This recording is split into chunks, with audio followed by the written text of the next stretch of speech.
25 years. They're dependable, trustworthy. It's just the attention to detail. This is SportsCenter. I'm Christine Lisi. North Carolina and former Patriots coach Bill Belichick continue discussions about the Tar Heels head coaching vacancy. Some type of resolution either way is expected this week. ESPN NFL insider Adam Schefter. From my vantage point, the talks with North Carolina are real. I understand he met with them yesterday for 5 hours. I don't think you spend 5 hours after days of discussions with a university if there's not something to it. Adam Schefter on the Pat McAfee Show. Belichick said today on McAfee he and Chancellor Lee Roberts have spoken multiple times, have had a couple of good conversations, and they'll see how it goes.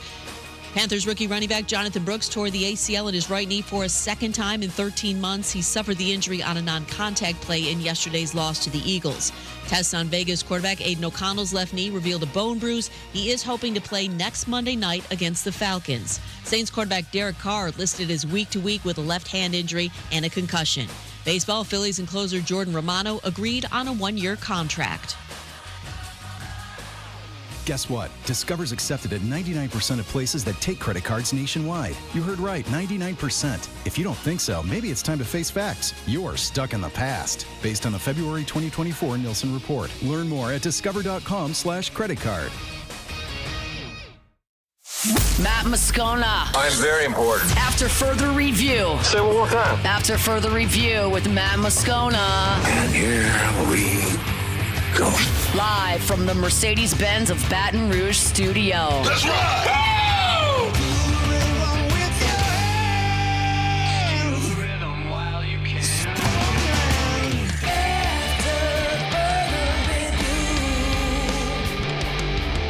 And off we go.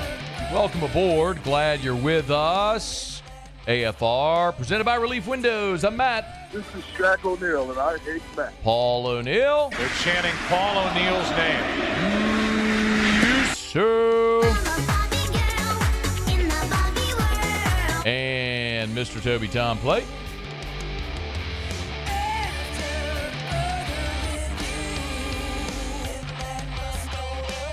All right, we're here. Glad you are as well. Get out there and make it a good one.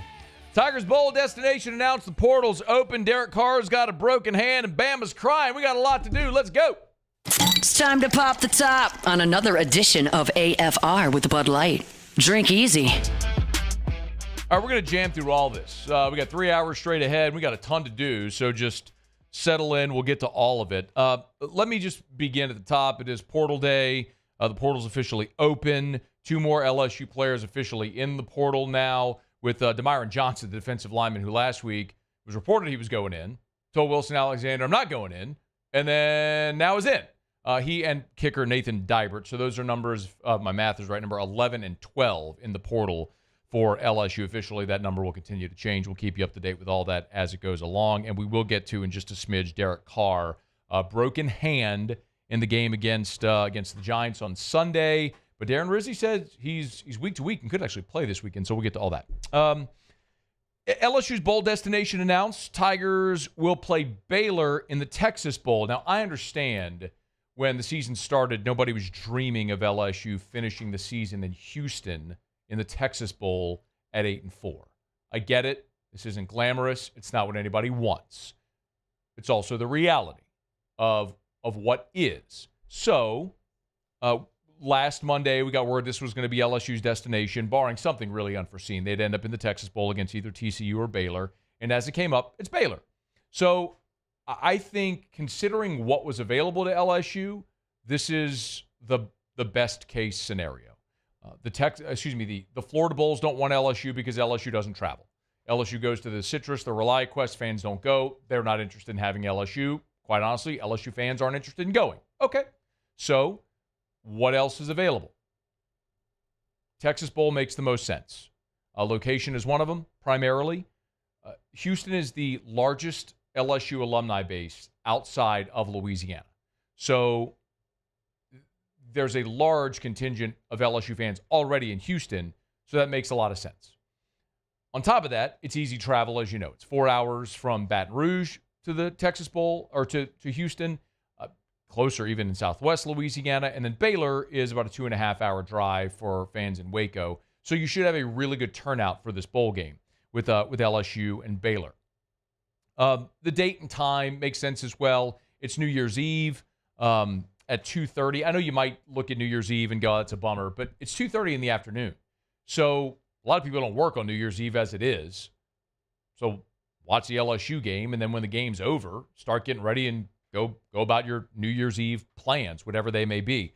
So hopefully you finish the year with a win. We'll see how that goes. But there's two other things that I think are even more, that make it more appealing in a macro scale. One is recruiting. And make no mistake, LSU loves playing in Houston because of recruiting. That is a recruiting hotbed. Last year, LSU signed 3 players out of Houston. Cohen Eccles, Jelani Watkins, Xavier Atkins. They just signed Charles Ross, a linebacker out of Houston. You look historically, Russell Shepard from Houston. Harold Perkins, Caleb Chasson, Grant Delpit, Daniil Hunter. I mean, I can go on and on and on. Houston is a recruiting hotbed. LSU has planted its flag in Houston. It always wants to recruit Houston, wants to play in Houston as much as it can. That's why LSU opened the 2014 season against Wisconsin in Houston. LSU was set to open the 2017 season against BYU in Houston. That game got moved to New Orleans because of Hurricane Harvey. LSU is set to open the 2027 season against the University of Houston at NRG Stadium in Houston. They've twice prior played in the Texas Bowl in Houston. This will be the third time. We all know it. LSU wants to play games in Houston. They want to have a presence in Houston. So this is lagniappe in that sense. And then there's the opponent. You're going to face a familiar face in Dave Aranda. You're going to face a familiar face. You're going to see a familiar face in Dave Aranda. And listen, every time anyone who had anything to do with the 2019 championship team comes up, there's going to be fond memories. People here will revere Joe Brady, Ed Ogeron, obviously all the players that we've talked about. We still get to see those guys, most of them, every Sunday doing great things. I mean, Justin Jefferson had another great day Sunday in the NFL against the Falcons. I mean, Joe Burrow is, if his team didn't stink, he'd probably be the front runner for the MVP right now. I don't need to run through it all. You understand. There's such great warm feelings about the 2019 team. So every time there's an association, you're going to think fondly of it. Dave Aranda was a huge part of that as the defensive coordinator. And interestingly enough, Aranda left LSU after that 2019 season to go to Baylor. So his first season was the COVID year, and they went 2-7. And the COVID year was miserable for everybody. But in 2020, in his second year, they won 12 games, won the Big 12, and won the Sugar Bowl. They beat Ole Miss in that Sugar Bowl, if you remember. Well, after that Sugar Bowl win, they went 6 wins, 3 wins last year, and Aranda went into this season very much on the hot seat, and they started 2-4. And remember, they had a horrible loss against Colorado where they gave up the Hail Mary to force overtime, and then Travis Hunter had the strip sack to walk-off sack, fumble, or I should say strip fumble recovery in overtime. So they started 2-4, and the consensus was Dave Aranda was going to be out. They ripped off 6 straight wins. Now, they played 3 ranked teams, lost to all their ranked teams. So they don't really have a nice or marquee win on the slate, but they're 8-4. And when you look at LSU against this Baylor team, this is a winnable game. The Tigers are an early 3-point favorite over Baylor in the early line. But the caveat, the asterisk is, okay, who's going to play? Because between now and New Year's Eve, with the portal now being open, you're going to have opt-outs from every team in the country. You're going to have guys into the portal, and you're going to have opt-outs. So which players of significance decide to play, which players of significance opt out, who transfers, who goes pro, all that sort of stuff.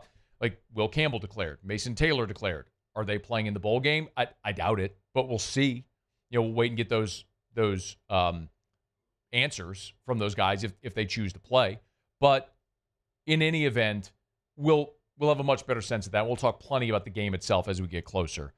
Baylor's a team that, you would think Dave Aranda, you would think defense, but actually their offense kind of paces them. They average 35 a game. For context about defense, LSU defensively is 57th in the country in scoring defense at 23.8 points per game. So LSU's 57th nationally in scoring defense. Baylor is 70th. LSU's scoring defense this year is better than Dave Aranda's scoring defense at Baylor. So just some perspective on the two teams. Again, we'll talk much more about the two teams, about the game itself as we get closer to New Year's Eve with LSU and Baylor in the Texas Bowl. But again, considering what was available to LSU, you were not going to be in the playoff, obviously, in any of the Access Bowls. And that meant the Citrus Bowl had the first choice after the Access Bowls. You weren't going there. They picked South Carolina. Great choice. So then the next sort of group of 6 games, the SEC, the TV partners, the bowl partners, the member institutions, all sort of collectively work together to see how can we put together the most attractive matchups for the fans, for travel, for attendance, for TV, for everything.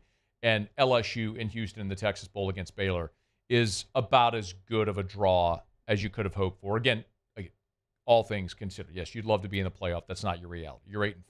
So an opportunity to go play in Texas on New Year's Eve during the day when people might actually be watching against a familiar face and a new opponent in Baylor.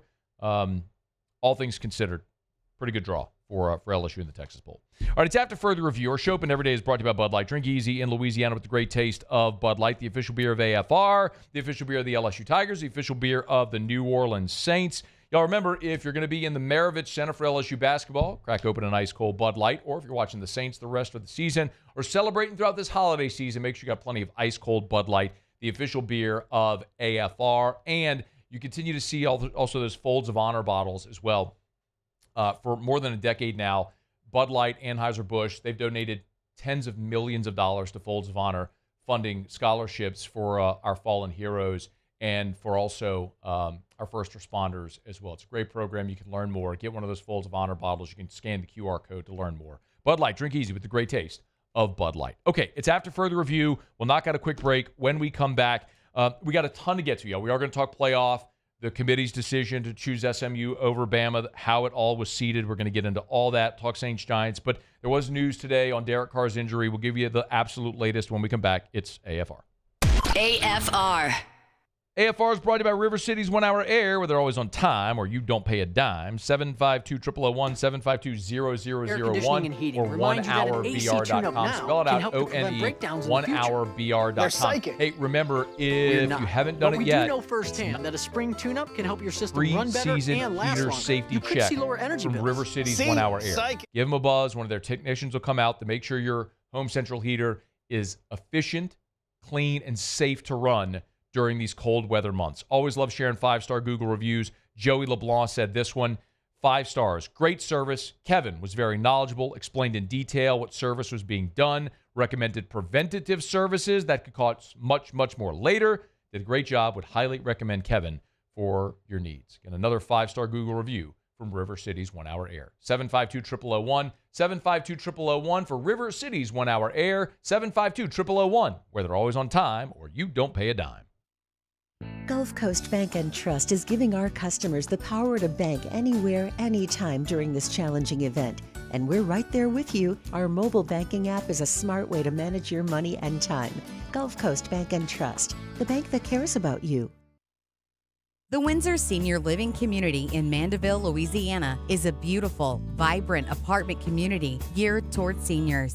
They are nestled right in the heart of Mandeville, where seniors live a more carefree lifestyle in spacious apartments with the peace of mind that comes from having a little extra help. Call the Windsor at 985-624-8040 to schedule a lunch and tour. Come see how the Windsor can be your passport to peace of mind. Electricity is all around us, and our families depend on it. Every day is sparked by the power of a cold drink or a warm meal, a movie night, and a comforting light at the end of a dark hallway. From sunrise to sunset, playtime to bedtime, our team is ready to take care of your electrical needs. Even in the case of an after-hours emergency, the light in your life shines brighter with Mr. Electric. Gulf Coast Office Products is a nationally recognized Savin office equipment dealer based right here in Louisiana. Over 100 employees strong, Gulf Coast has the boots on the ground to support all vertical markets, from education, engineering, legal, and finance. With the latest in office technology, from desktop to production segment units, Gulf Coast and Savin have the perfect fit for you. Call 225-756-2644. That's 756-2644 for Gulf Coast office products. Hey, it's Matt Moscona. For years, you've heard me tell you about Insurance Network of Louisiana, helping you find better coverage for less money. But it's not just for your home and auto. They also offer commercial property. So, retail stores, professional offices like doctors, dentists, attorneys, clothing boutiques. Insurance Network of Louisiana can find you better coverage for less money. They service the entire state of Louisiana, and they're local. So call today at 293-0450 or lainsurance.net. Breck teamed up to reimagine your parks, and you imagined big. With your help, we went to work, creating 12 beautiful community parks across the parish. A family-sized water park, miles and miles of trails, and parks just for your dogs. There are more places to splash, to explore, to run wild, and even soar. You imagined, we delivered. Gold. Breck, your #1 park system in the nation.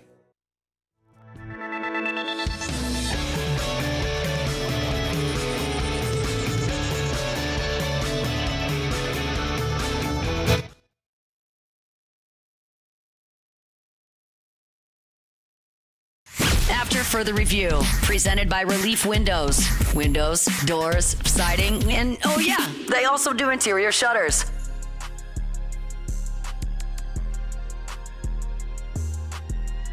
All right, glad you're rolling along with us here. So Saints beat the Giants, but they lost Derek Carr in the process. If you weren't watching the game, about 4 minutes to go in the ball game. The Saints are up 14-11. They're facing a 2nd and 10. Derek Carr rolls right and pinned up against the sideline. He goes airborne, lands awkwardly on his left non-throwing hand, stayed down. After the game, Darren Rizzi noted that Carr injured his left hand, but was also in the concussion protocol, and he'd be evaluated. So on Monday, Ian Rappaport reported that Derek Carr, actually Sunday after the game, he reported Carr was feared to have suffered a fracture in his non-throwing hand. On Monday, Rappaport confirmed that Carr did in fact suffer I'm reading his tweet, a significant fracture in his non-throwing hand. He's expected to miss several weeks. Based on where we are in the season, this is potentially season ending. Darren Rizzi met with reporters on Monday. This was after Rappaport's report about the significant fracture and a potentially season-ending injury to Carr. Here was Rizzi on Monday. You know, I've already seen some reports out there, a little bit false. So right now, obviously, like I said yesterday, Derek's dealing with a non-throwing hand injury. As it stands at this moment, I don't believe it's going to be an IR situation. I think it's going to be a week-to-week situation. So we're going to kind of take this day by day this week. We'll see how this week plays out. He is in the concussion protocol also, so he's got to complete the first step of that tomorrow. So it is a double aspect in terms of the injury. You're dealing with both. So we got to obviously see what happens there. But this will be a day-to-day right now this week, and really I think it's going to end up being the way it looks, it'll end up being a week-to-week situation with him. Okay, so week-to-week, they're not putting Derek Carr on if they put him on IR, his season would be over. So they're not putting Derek Carr on injured reserve, meaning he'd be eligible to, he's still available to play if he's physically able. He does have to clear concussion protocol, as you heard him say there. And Rizzi was very clear. They asked him about Sunday, this coming Sunday against Washington. We're not going to rule him out just yet. I think we have to see how the next day or two, what the healing process is like and see if he can function. But again, don't forget we're also dealing with the other aspect too. So again, just we'll wait and see about this week. It's his left non-throwing hand, so it doesn't affect his ability to throw. Like, can you take a snap under center? Can you deal with the pain? Is he going to wear a club? All that stuff, I don't know. So, but again, they're not ruling him out yet, but concussion is a part of that as well. I do have some thoughts. And listen, it's disappointing because, like we talked about back when Carr got hurt against Kansas City, regardless of my feelings on Derek Carr, big picture, which I've been very upfront, literally from the day the Saints signed Derek Carr, he has a higher floor, lower ceiling.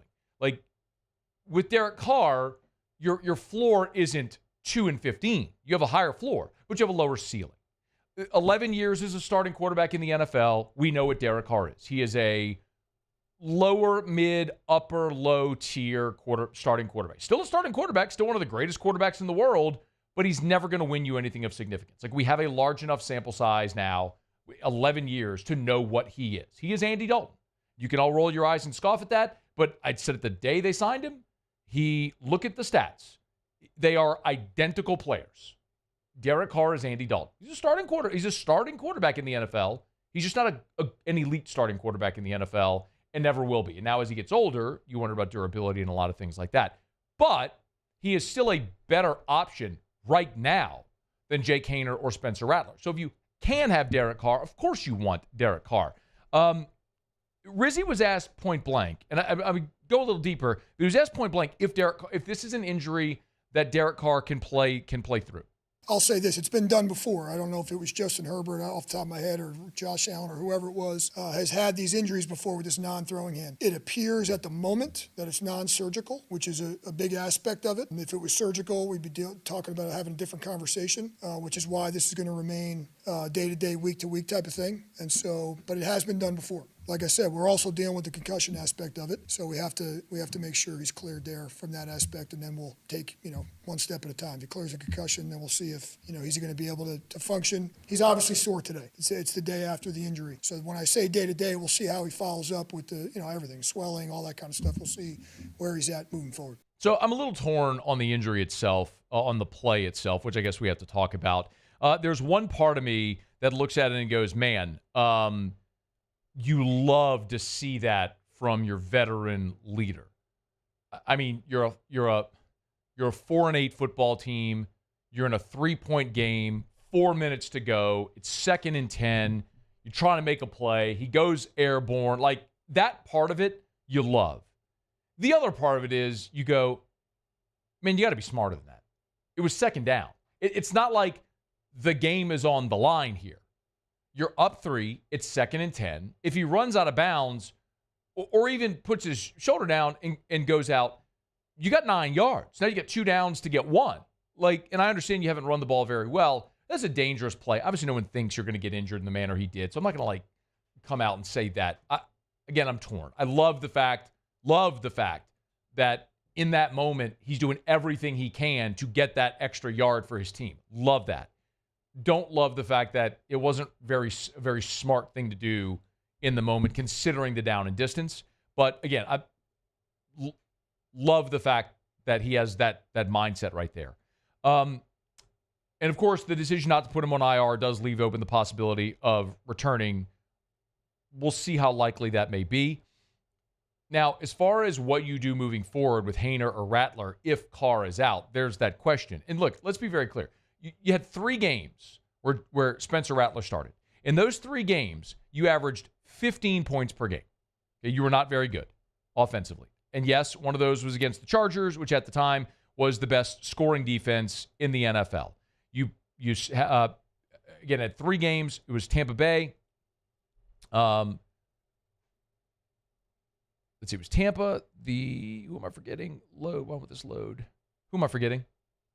Tampa Bay Broncos on Thursday Night Football. It's Tampa Broncos and the Chargers. You scored 27 against Tampa, 10 against Denver, and then 8 against the Chargers. That was with Rattler starting. The other 10 games with Derek Carr starting, you've averaged 24.5 points per game.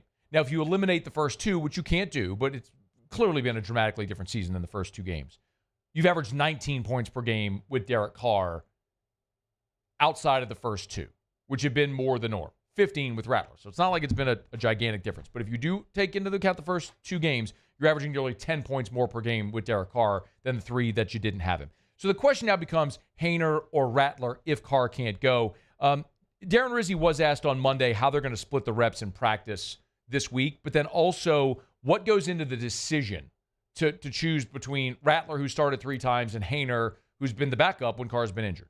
I got to be honest, I actually feel, I'm not trying to play the fence sitter here. I actually think both guys give us a chance to win. I think, obviously, the last time Derek was out for an extended period of time, we decided to go with Spencer. I think Jake and both guys, I think, have performed well right since training camp. And so, I thought in that last go-around, we felt like Spencer gave us the best chance to start. And so, that's where we're going to kind of list all the pros and cons. Who we playing, what defense, what's the game plan, here are the weapons. And so that's all the things we're going to discuss today. We'll have a decision by that probably tomorrow. Okay, who you're playing this week, of course, is Washington. Now, remember, in the NFL, schedule-wise, today's a recovery day. They'll all be in the building getting treatment. Tuesday is an off day in the NFL. Then they're at practice on Wednesday, and that's when we'll see the first injury report. So when he says he'll make a decision Tuesday, of course, that's when you're going to start implementing, strategizing the game plan. So Wednesday, when they're all back, boom, you're hitting the ground running with whoever your starter is, getting all the starters reps that week. I know there's there is this feeling that maybe you need to go ahead and give Jake Haener a try because it didn't go great with Rattler when he had started the 3 games. It's important to remember, Spencer Rattler is a rookie quarterback in the NFL, and rookie quarterbacks struggle. Caleb Williams was the number 1 pick in the draft. He's the quote-unquote transcendent talent, right? And I know that's overused, but it's something everybody says. He's the can't-miss prospect, the number 1 player. Caleb Williams right now has a QBR of 46.3 and a rating of 87.8. He's done some pretty good things in the last few weeks in particular. But it's been a struggle bus year for Caleb Williams, as it is for most rookies. Peyton Manning's one of the greatest quarterbacks ever. He threw more interceptions as a rookie than any player in the history of the NFL. And they went 3-13. It's hard in the NFL for rookie quarterbacks. You could look at Jaden Daniels, but he's the outlier. He's the exception, certainly not the rule. Look at Bryce Young. Bryce Young was miserable a year ago. So much so that at this year's trade deadline, we're looking going, is he a bust? Do they trade him at this year's trade deadline and already move on? Well, now all of a sudden in the last month, Bryce Young looks like a different player, like he's figured some things out. That's a year and a half in for Bryce Young. Rattler's 3 games in. So I'm not going to judge Rattler's long-term ability based on the outcome of 3 games where he was starting behind a makeshift offensive line without some of his best weapons. So I don't know which direction they go here. I think from my perspective, though, I'm looking at Haener and Rattler going, okay, these coaches, this staff, see these guys every day. They see them in camp. They've seen them in games. They've seen them in game week and prep and everything. Which guy has the higher upside? Which guy do you think has the higher upside based on what you've seen? And that's who you have to start. Because if you're going to get through it with these guys, the young player struggles to get them to a point where they're maybe capable of being your franchise quarterback, your starter in the NFL, you got to get them reps and experience. But I'm not saying, oh, man, Rattler struggled for 3 games, so you punt on him and you go with Haener. He's a rookie. If you still see upside, then I say, well, Rattler got that experience. He's got more experience now than Haener. You go with the more experienced backup who's been in those situations. Let's see if he can continue to progress. Now, I'll remind you, get 4 games left. And I don't know if Derek Carr is going to be able to go. But when you look at total defense of your 4 remaining opponents, Washington's 12th, Green Bay's 13th, the Raiders are 15th, and the Bucs are 27th. So you got 3 teams around the middle, a little better than the middle of the NFL, and then the Bucs, who are one of the worst defensively in the NFL. You get 2 games at home, including this weekend. I know there's going to be a contingent that wants to see Jake Haener out there because it didn't go great for Rattler. I'm more of the belief to say, let me see Rattler again. He got the opportunity. Now he had a chance to sit and watch. What does it look like if he gets a go again? Remember, earlier this year, Bryce Young got benched. And now he's come back from that benching. He's played better of late. Bryce Young had some Houdini plays in that game yesterday against Philadelphia Eagles. So, I'm not telling you it's going to look great. But that's just where I am here on Monday, just finding out the Derek Carr injury a few hours ago. If Carr isn't able to go, I think I'm rolling with Rattler again. The coaching staff's already said they feel like he has the higher upside. He's the one that gives them the best chance to win. Let me see if that's a guy that can go make plays, having had an opportunity to start. Now watch. Give him another go. We'll see.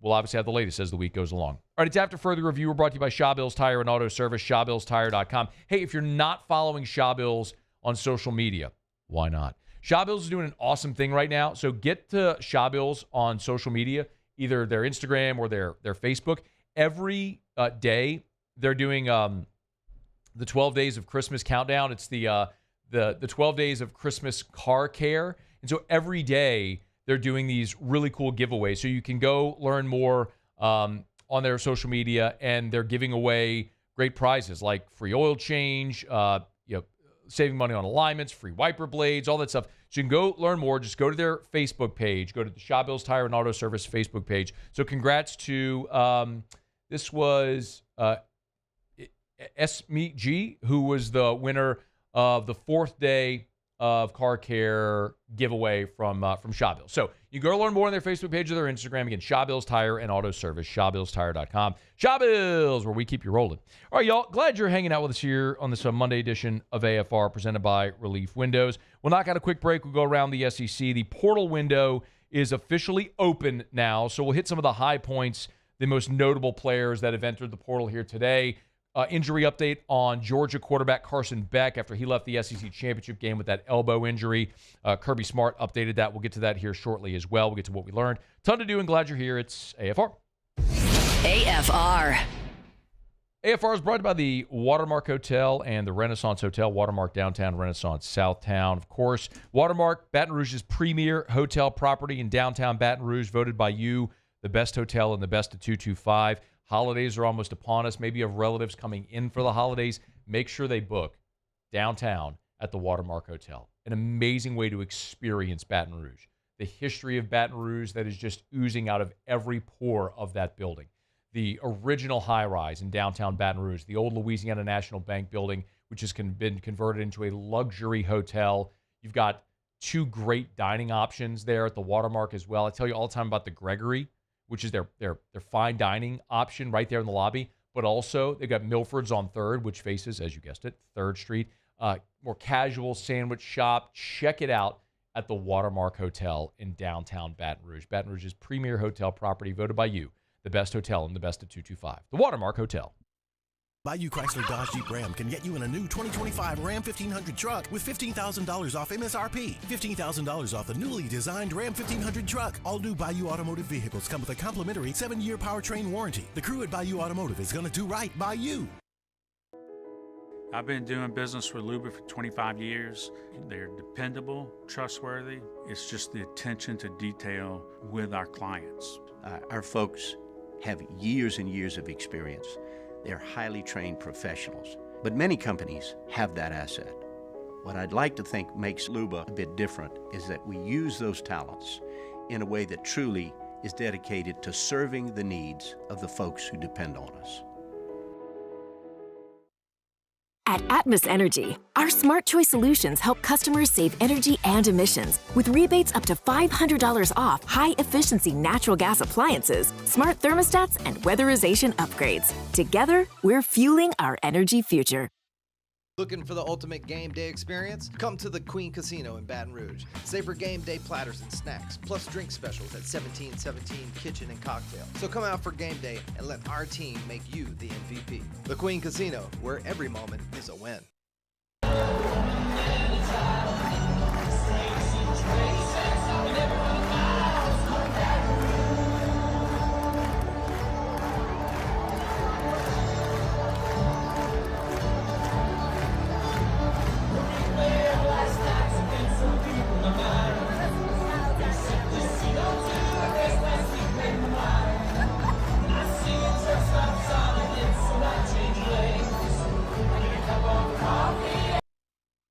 Jerry and Benny Payne began Central Plumbing Company out of their driveway in Tanglewood subdivision.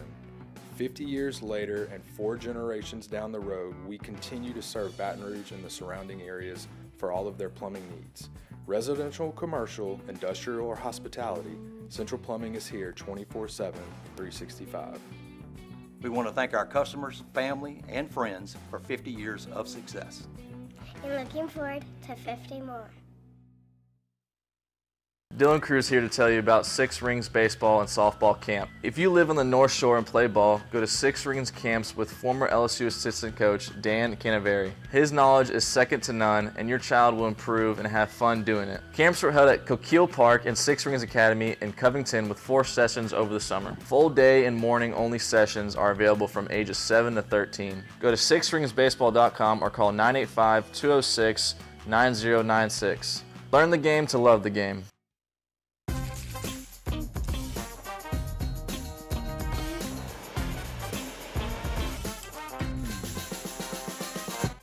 After further review, presented by Relief Windows. Windows, doors, siding, and oh yeah, they also do interior shutters.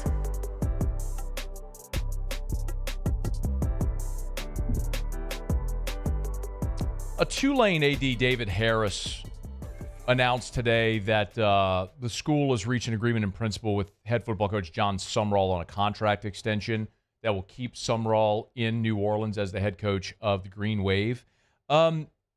This is notable because Sumrall had been targeted and identified as the front runner for the North Carolina job after Mac Brown was fired. I'm going to connect the dots here because this does come back to LSU a smidge. So there's a few things worth pointing out here. Number one, that's an agreement in principle. It's not a signed contract, so there's nothing binding there. So as to say, as this coaching carousel cycle continues to spin, if there were another school that wanted to approach John Sumrall about their job, he certainly could listen just as much as he could before David Harris sent out this tweet. I'm not wishing for that. I'm not like wishing bad on Tulane to lose their coach or anything of that nature. I'm just speaking in just as a matter of fact. Right, that this isn't binding, and we actually saw this with Dave Aranda back in after the 2019 season. Incidentally, Dave Aranda was poised to take the UNLV job.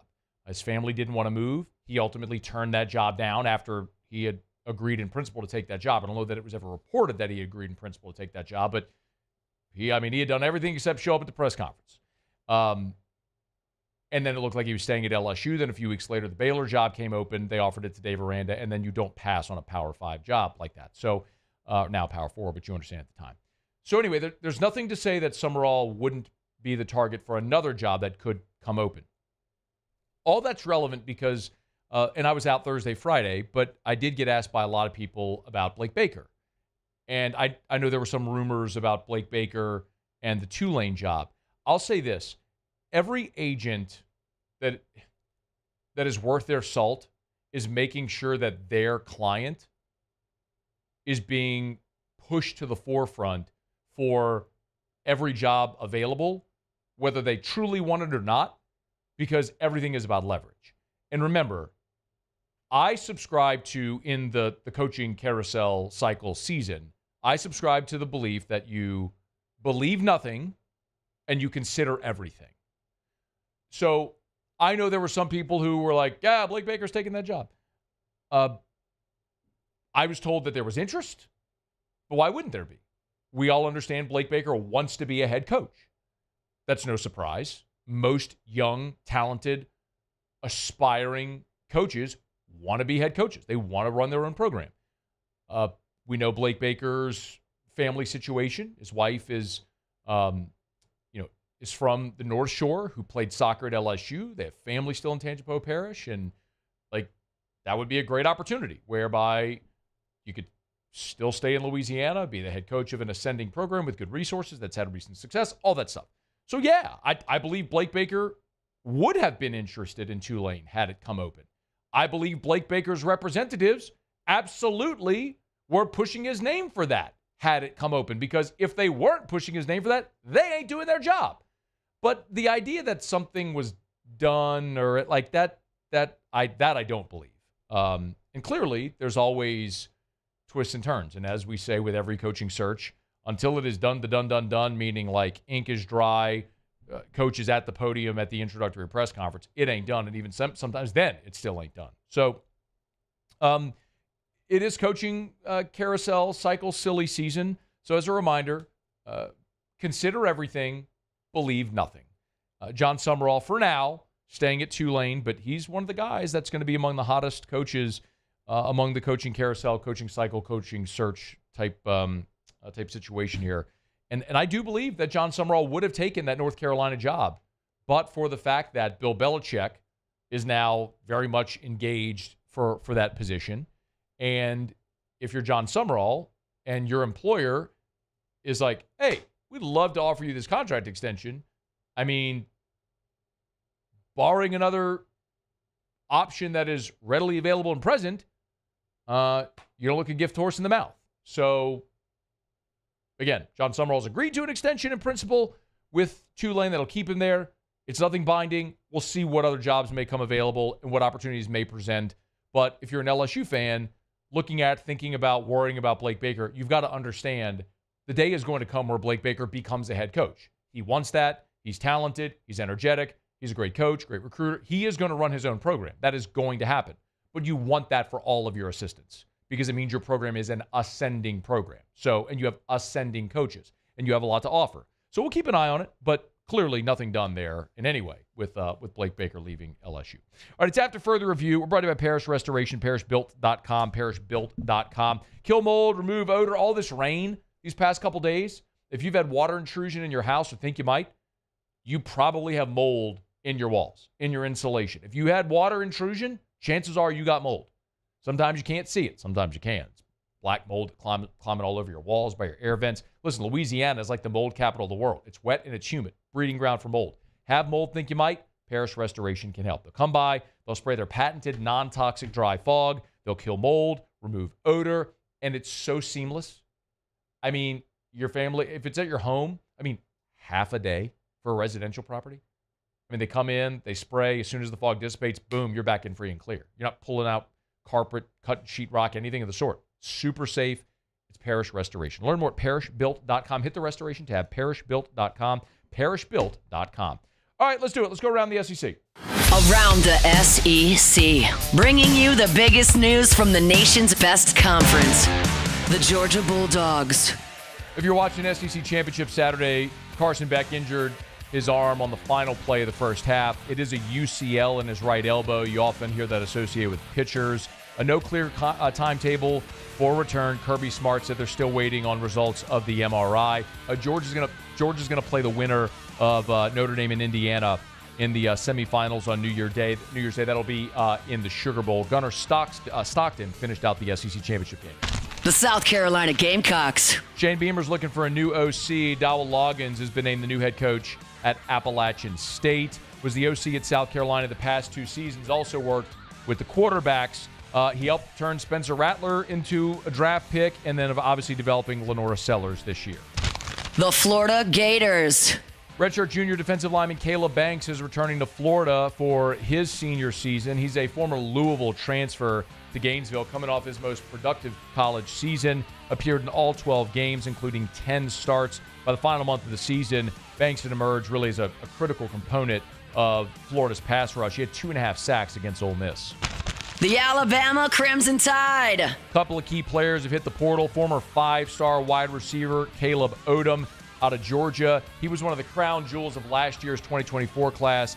He was the number 30 overall recruit in the country. He's gone. And also wide receiver Kendrick Law expected to enter the transfer portal as well. He's a former top 100 overall prospect. You might remember he's out of Shreveport, who picked the Tide over Florida State, Texas, and LSU when he signed a few seasons ago. The Kentucky Wildcats. Running back Chip Trayanum is entering the transfer portal. He transferred to Kentucky from Ohio State. Remember, a year ago, Ohio State got a great running back from Ole Miss to transfer in there, and there was a loaded running back room. So Trayanum left Ohio State, went to Kentucky. Just 3 appearances, 19 carries for 101 yards. He had a broken hand before the season, so it really set him back this year. But Trayanum's going back into the transfer portal. The Arkansas Razorbacks. Safety TJ Metcalf is entering the transfer portal. Spent 2 seasons with the Razorbacks. Played 24 games with 11 starts at safety. All 11 starts came this season. Had 57 tackles, 10 pass deflections, and 3 interceptions for the Razorbacks. So a really good starting safety from Arkansas in the portal. All All right, there you have it. That is Around the SEC. Our Monday shows are brought to you by Relief Windows and ReliefWindows.com. Energy-efficient replacement windows, beautiful entry doors, hardy plank vinyl siding. Oh, yeah, they do shutters as well. It's Relief Windows and ReliefWindows.com. All right, y'all, good to have you aboard with us here on this Monday edition of AFR. I was out Thursday, Friday. Thanks to Muse for holding it down. We were in Florida. Drew had his 6-month cardiology checkup, so that comes up twice a year. But always good. Status quo in our world is a good thing. So thanks to everybody who reached out and asked. And thanks to Muse for holding it down while I was out. So while I was out Thursday, Muse, Paulie, and Taylor did what we learned. Beck did what we learned. Or no, we did what to watch. We always come back and do what we learned. So I'll see what those guys were keeping an eye on. We'll do that. You can always get in your text, emails, and tweets to us as well at Matt Moscona, or you can text 225-396-4400, 396-4400, 396-4400. We'll do what we learned here in just a smidge, and then coming up in about 15 minutes right after the top of the hour, the absolute latest on the transfer portal, who's leaving from LSU, and then a couple of targets for the Tigers have already emerged. We'll tell you their names and why LSU might be interested. That's all coming up on AFR. AFR. Y'all, I love telling you about Action Industries. Been able to do that for more than a year now. Action Industries servicing the petrochemical and refinery markets up and down the river. And have been doing that for as long as I've been alive, since 1982. 42 years servicing those markets. But while we tell you so much about all the great work that Action Industries does inside the fence, it's also worth mentioning their Advanced Turnaround Group. So the Advanced Turnaround Group is an arm of Action Industries. Same great parent company, local ownership, local management, everything. But the Advanced Turnaround Group is specifically focused on people with an expertise in turnaround work. They're not taking workers from other parts of the business and just throwing them into turnarounds. These are people who spend their lives in turnaround work. So it's the Advanced Turnaround Group. If you got a job coming up or know you will, file that away and remember to let the Advanced Turnaround Group bid on your next project. It's Action Industries. Check them out online, actionindinc.com.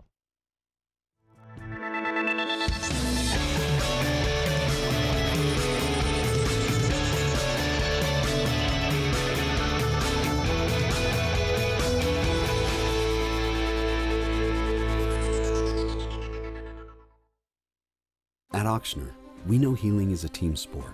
That's why we've partnered with world-renowned orthopedic surgeon Dr. James Andrews to create the Ochsner Andrews Orthopedics and Sports Medicine Institute. Whether you're a professional athlete or a weekend warrior, our team of specialists are dedicated to getting you back in the game. So whatever your reasons are for reaching your personal best, we've only got one: you. Ochsner Andrews Institute. Long live you.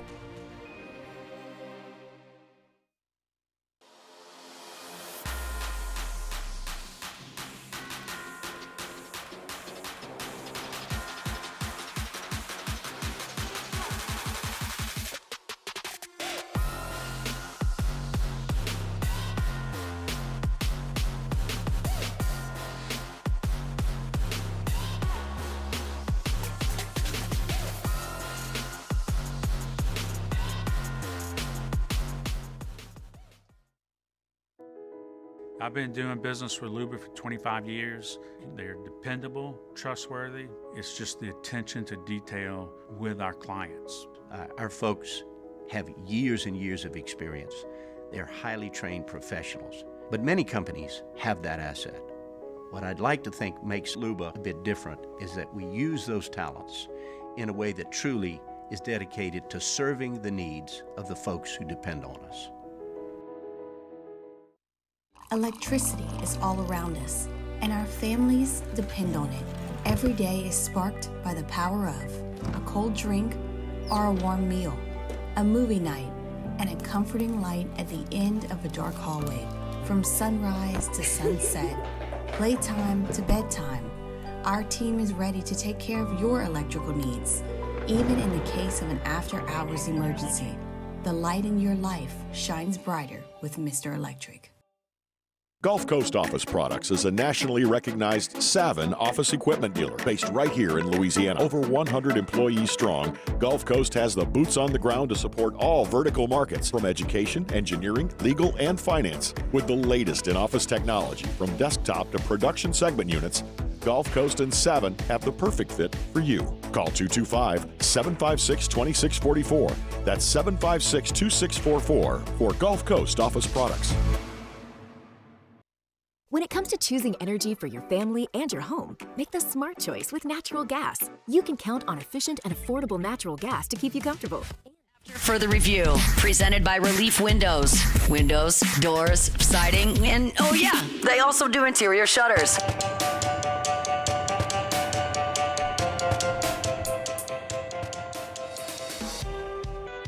All right, wrapping up hour number one. Glad you're here. No Peter Burns today. We normally have PB in hour number two. Football season, the regular season way came to an end. PB was a little under the weather getting home from the SEC championship, so we'll see if we can catch up with PB somewhere down the line. Of course, the SEC Bowls have all been announced. Get you some thoughts on that here in just a quick second. But every Thursday, Muse, Paulie, and I give you three things we're watching during the football weekend. We come back on Monday and do what we learned. I wasn't here on Thursday, so these guys can tell you what they learned. Hit it, Muse. We watched. Now, let's review. Okay. Let's. All right, so first, I actually started with the NFL this week. Keeping an eye on the race for the number one seed in the NFC. I mean, you had the Lions going up against the Packers on Thursday Night Football. It was a fantastic game. Really good game. But the Eagles had the Panthers. It looked like a chance for them to gain ground, right? Well, Detroit, back and forth, as we said, great game. Comes down to the field goal. Detroit gets the win. You look at Philly. Now, they're playing the Panthers. They're a 14-point favorite. They keep pace. Well, almost not. Xavier Legette dropped a touchdown that would have given the Panthers the tie and then an extra point to win it. Hard to say he dropped it. That would have been a pretty remarkable catch. Did you see it? Like, he was down the seam. He caught the ball, and as he was going down, rolled, and it moved. It moved a little. It was the right call to take it off the board. For sure. But it's hard to say that was dropped. But if you're listening to Jimmy Ott's Football Sunday, a consensus play among all the bettors was the Carolina Panthers plus 14. They saw it as a letdown spot for Philly. So cash that ticket, Muse. Yeah. Woo! The Dolphins were a consensus too. Yeah, that didn't work. that did not work out so well. A little salty about that one still. You got to count your wins with your losses. Yeah. Or your losses with your wins. Paulie, go! Yeah, I was watching Penn State, Oregon, Big Ten championship game. Oregon wins it for the first time because it's their first year in the league, obviously. Yeah. Oregon led throughout. Penn State did keep it close the entire way. Dylan Gabriel threw for 283, 4 touchdowns. Oregon locks up the number one seed in the first round bye. Penn State gets the 6th seed and will face SMU. Got it. Big 12 championship. Really, for the reason I want to see could Matt Campbell finally get over the hump. Nope. He could not. Right. Cam Scatteraboo was an absolute beast. In that third quarter, they obviously turned over 3 times, I think, in the third quarter alone.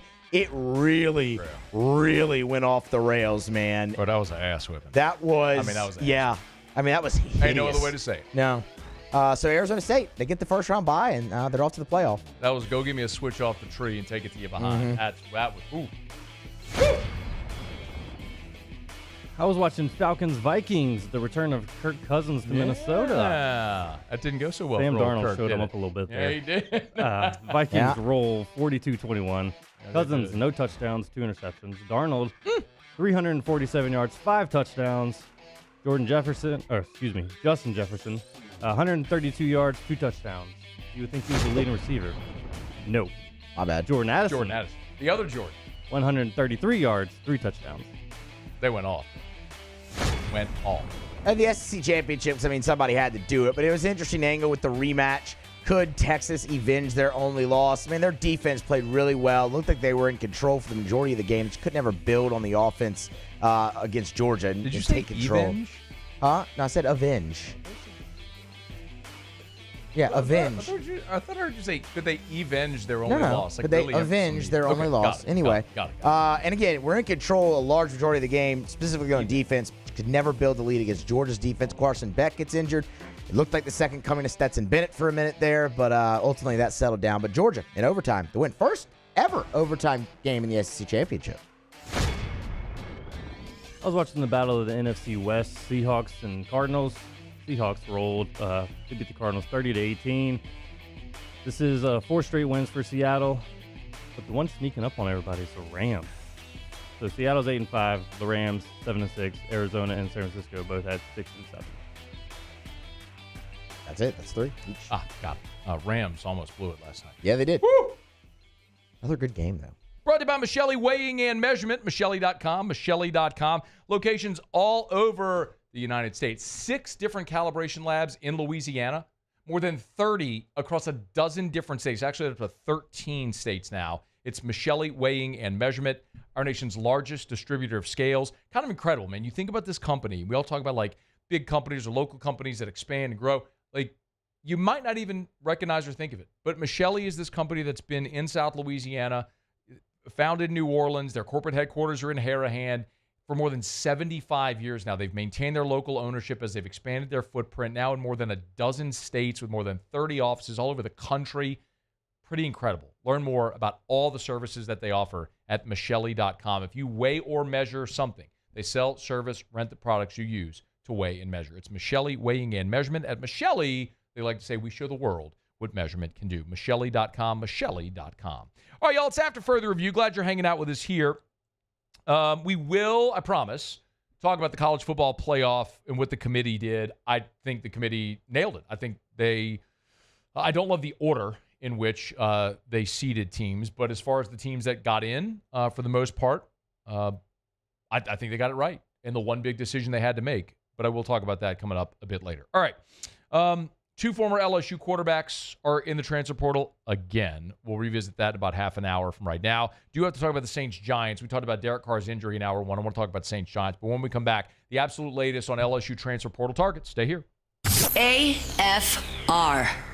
If you're in the market for a new vehicle as we get near the end of the year, make sure you've got South Point Volkswagen on your list. Maybe you're thinking about a Volkswagen, or maybe you've never even thought of a Volkswagen. Trust me when I tell you, you got to put a Volkswagen on your list. You're talking about all the style, feel, performance of luxury without the cost. You get the great German engineering manufactured in the US of A. And you get all the great safety features. 9 different IIHS top safety picks. And because South Point Volkswagen moves more new Volkswagens than anyone, they give you the best deals, and they got the best certified pre-owned inventory. Sign the drive, still going on, y'all. 0 down, 0 due at signing, no first month's payment, no security deposit. You sign your name, and with little else, you're driving away in a brand new Volkswagen from South Point Volkswagen. Go make a deal today at South Point Volkswagen. South Point Volkswagen, what's your direction? Bayou Chrysler Dodge Jeep Ram can get you in a new 2025 Ram 1500 truck with $15,000 off MSRP. $15,000 off the newly designed Ram 1500 truck. All new Bayou Automotive vehicles come with a complimentary 7-year powertrain warranty. The crew at Bayou Automotive is going to do right by you. When you can't rely on technology, you can rely on Mountain Cold Refreshment. Dave's back on. Coors Light. Choose chill. Gulf Coast Bank and Trust is giving our customers the power to bank anywhere, anytime during this challenging event. And we're right there with you. Our mobile banking app is a smart way to manage your money and time. Gulf Coast Bank and Trust, the bank that cares about you.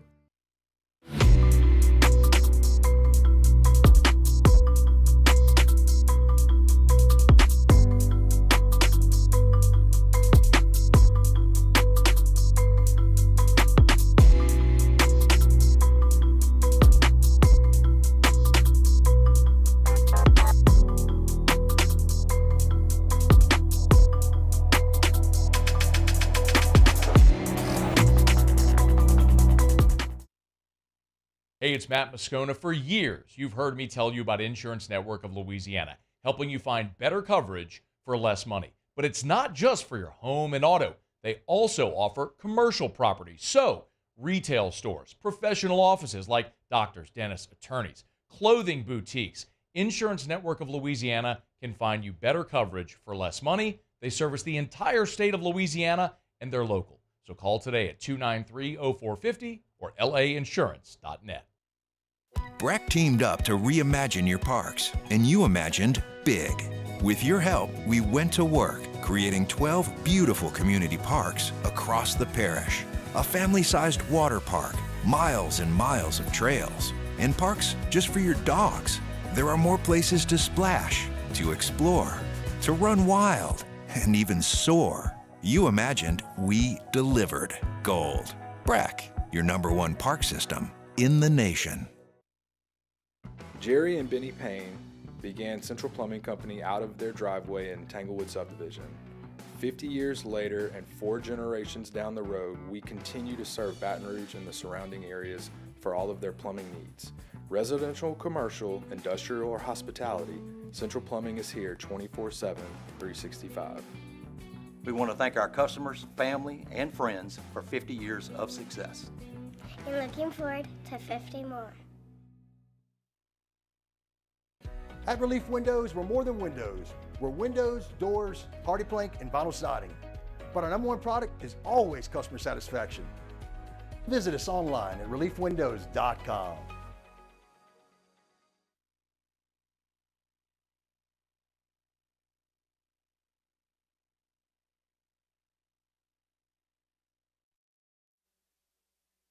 This is SportsCenter. I'm Christine Lisi. As talks between North Carolina and Bill Belichick on the head coaching job continue, the former Patriots coach told the Pat McAfee Show today he's had a couple good conversations with Chancellor Lee Roberts, and they'll see how it goes. The sides reportedly met for 5 hours yesterday. There is one area that might be difficult for Belichick coaching a college team, says ESPN NFL analyst Herm Edwards. I think structure and everything, he'll have enough guys around him that have been in college football that'll help him through all that. Right. He'll build his system no different than the NFL system.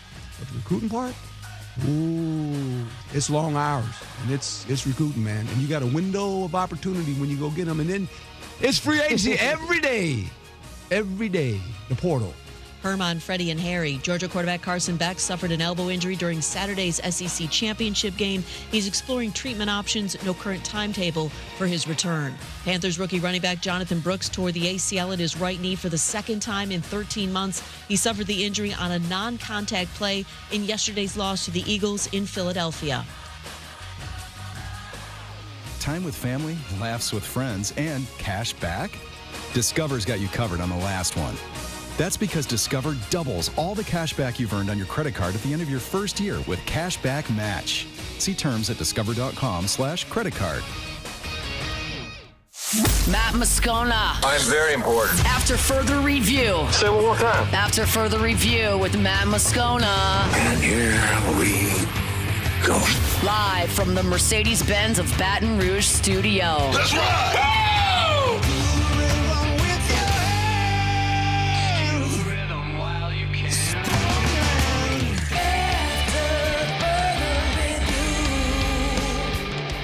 Hour 2, off we go. Welcome aboard. Glad you're with us.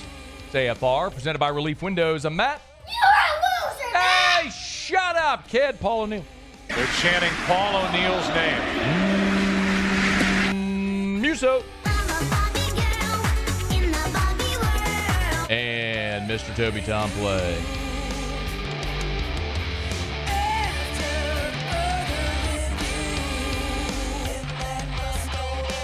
All right, we're here to let you are as well. Get out there and make it a good one. Portal windows open. A couple of former Tiger quarterbacks back in the portal again. A little what could have been. We'll assess that coming up. Saints beat the Giants. We talked about Derek Carr's injury in hour number 1. We'll talk about the game itself. Maybe a few takeaways from that coming up here in about 15 minutes from right now. Monday, transfer portal window officially opens, and it's been busy for the LSU Tigers, to say the very least. Obviously, players can make their intentions known.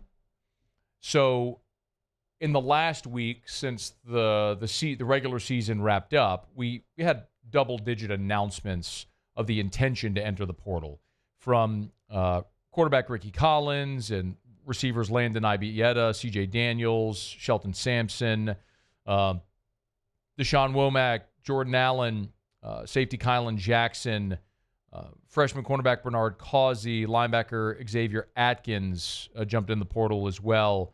And then we learned on Monday place kicker Nathan Dibert has entered the transfer portal, along with defensive lineman Demiron Johnson, and just minutes ago, J.K. Johnson, the Ohio State transfer cornerback, announced he's entering the portal as well. I should mention Jair Brown, another Ohio State transfer, had already previously announced he was entering the transfer portal. So if you're keeping up with all that, the way that I've said it is, as sure as I'm going to wake up bald tomorrow, there's going to be more players enter the portal.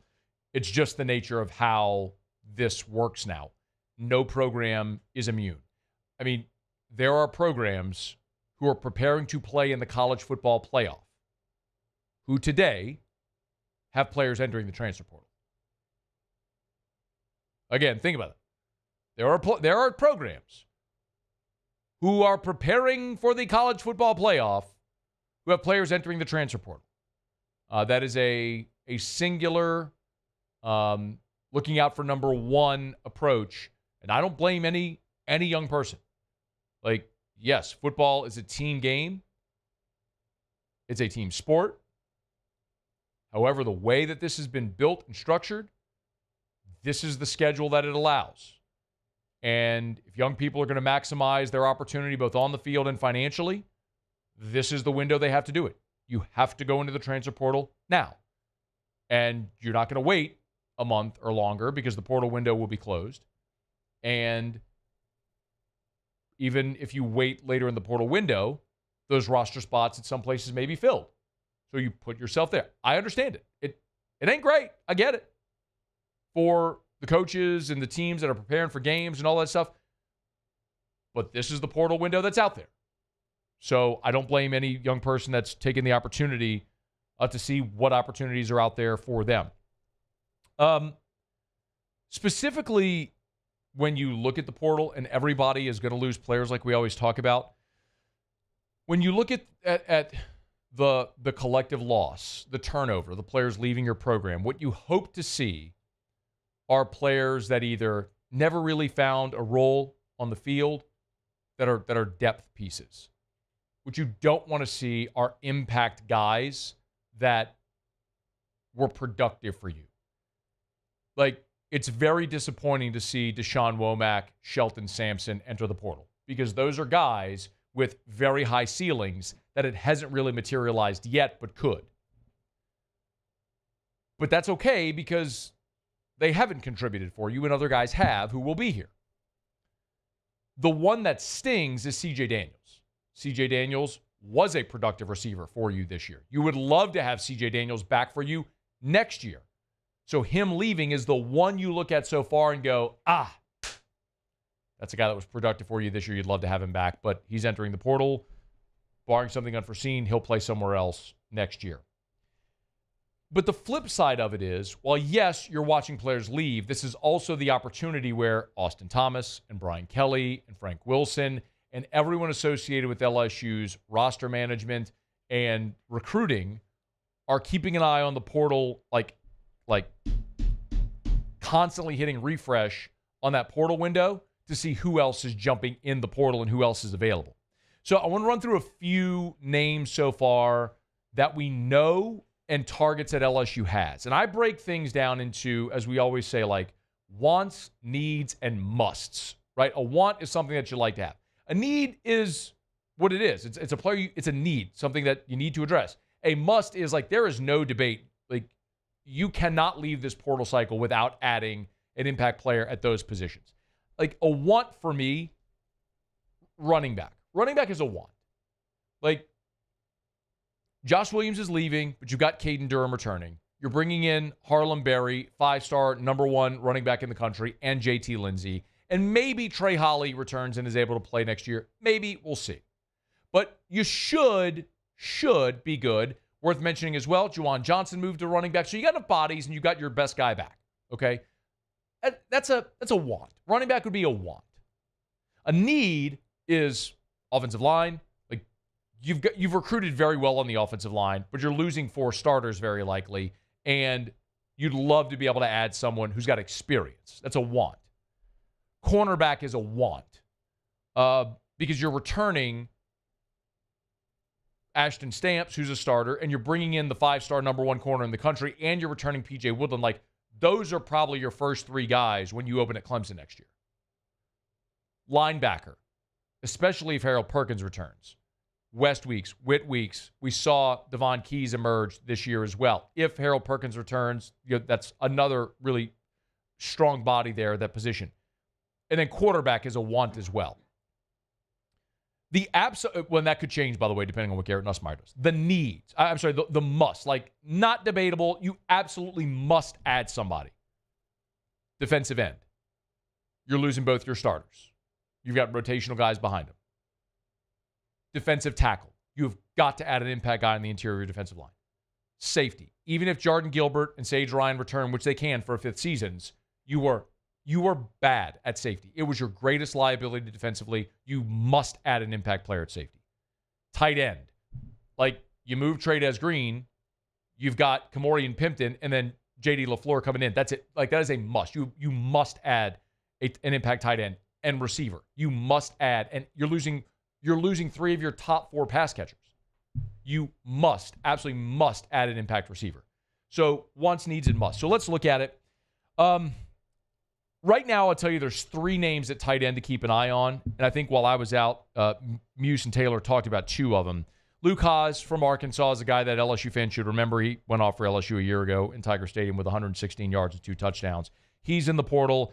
Zach Atkins from Southwest Missouri State already has an LSU offer. He's 6'5", 245. If you look in the 24/7 portal position rankings, he's either the first or second best tight end in the portal. But the one that's really worth mentioning that jumped in over the weekend is Bauer Sharp. So Bauer Sharp is from Oklahoma, but there's a little bit of a caveat there with Bauer Sharp.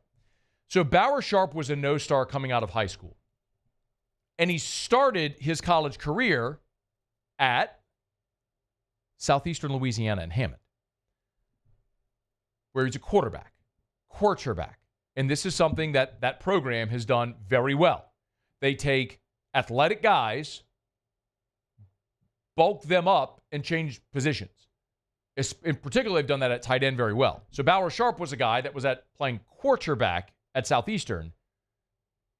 They bulked him up, moved him to tight end. He became a very productive player, and this year played one season at Oklahoma. So you're talking about a guy that took advantage of the portal once to Oklahoma, where he was Oklahoma's leading pass catcher this year, by the way, and now is in the portal again, and I'm told LSU has interest. So and again, a guy with ties to Louisiana was playing down the road in Hammond for 4 years before he went to Oklahoma. Now he'll play a final year, hopefully or potentially, in Baton Rouge. So Bauer Sharp is one to keep an eye on. We also have to keep an eye on edge. As I mentioned, defensive end is an absolute must for LSU in this portal class. And there's one edge that's out there that's already listed his finalists, and it's Jamari Butler from Nebraska. So he's an edge from the University of Nebraska, and this is a guy who has a ton of college experience. So Jamari Butler was a COVID year signee. So he signed with Nebraska back in the 2020 cycle. So his freshman season was 2020, so it was a COVID year. Then he redshirted in 21. And then he's played the last 3 years now at Nebraska. So he is going to be playing a 6th year in 2025. And he's down to 3 finalists: Florida State, Texas A&M, and LSU. He's 6'5", 260. Over his career, 7.5 sacks. Again, in the 3 years that he's played, but 2 sacks and 7 TFLs this year. A season ago, he was honorable mention All Big Ten. We'll see what honors he may have this year in the Big Ten. But 6'5", 260, think Savion Jones. Think the big edge-setting guy that can help you against the run and can also rush the passer a little. Jamari Butler's absolutely one to keep an eye on. And the other who hasn't declared, but it's a familiar name that I have made some calls on, is Jacoby Matthews. The safety from Ponchatoula, who's a 5-star 2 years ago, signed with Texas A&M. In 2023, ended up starting 11 games for Texas A&M at safety. Jimbo Fisher got fired, as we all know. Mike Elko came in. We asked Billy Lucci over the summer at SEC Media Days about what happened there with Jacoby Matthews. Apparently, it was just a thing where New coaching staff came in. Maybe they didn't see eye to eye, whether it was on playing time or conforming within the program or whatever. Don't know, not mine to say or to provide any more info. What I can tell you, Jacoby Matthews entered the portal in the spring last year. And because he was in the spring portal window, he was ineligible to play at an SEC school. He would have had to go to another conference, and I was told he did have some major Power 5 or Power 4 interest, but didn't want to follow that path. So Jacoby Matthews did not play football in 2024. He took summer classes and is taking online classes so as to stay eligible. And the two schools in the spring portal window that I was told that he had the most interest in were LSU and Ole Miss. So that's absolutely one worth keeping an eye on. It's a familiar name that LSU just missed out on in the high school signing class 3 cycles ago.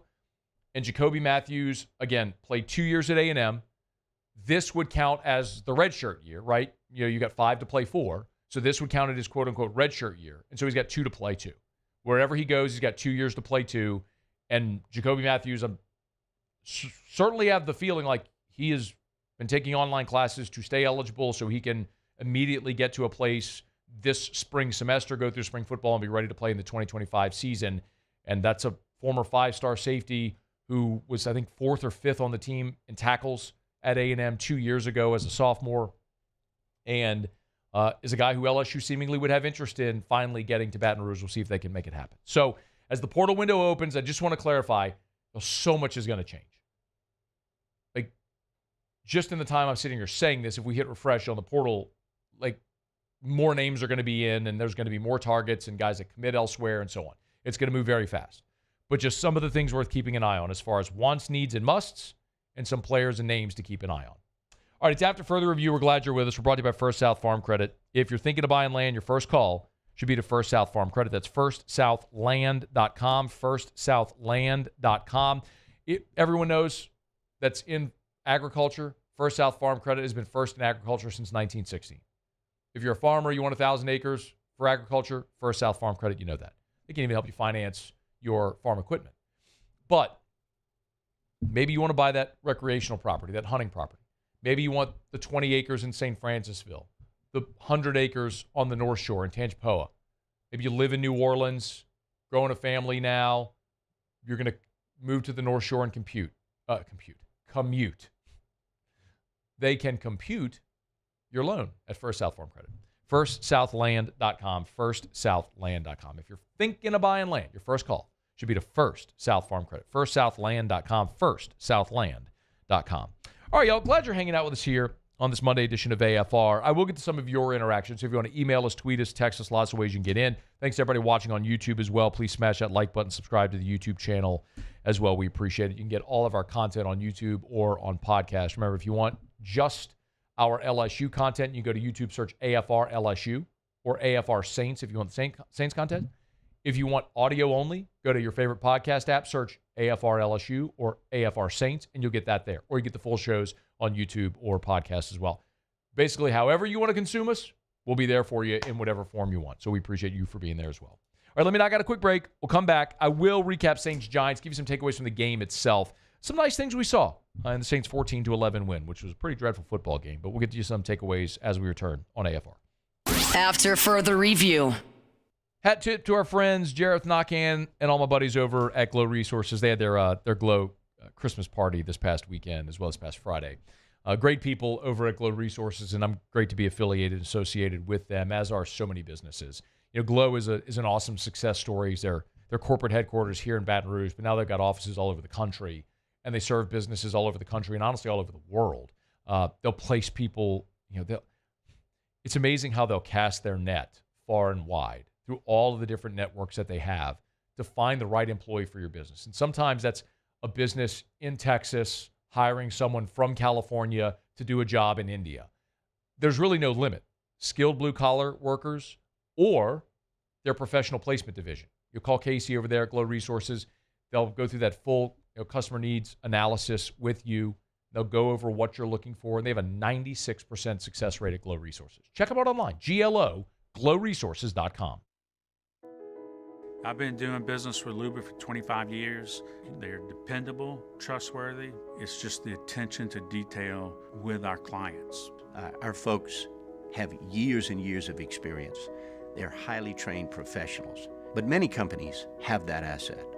What I'd like to think makes Luba a bit different is that we use those talents in a way that truly is dedicated to serving the needs of the folks who depend on us.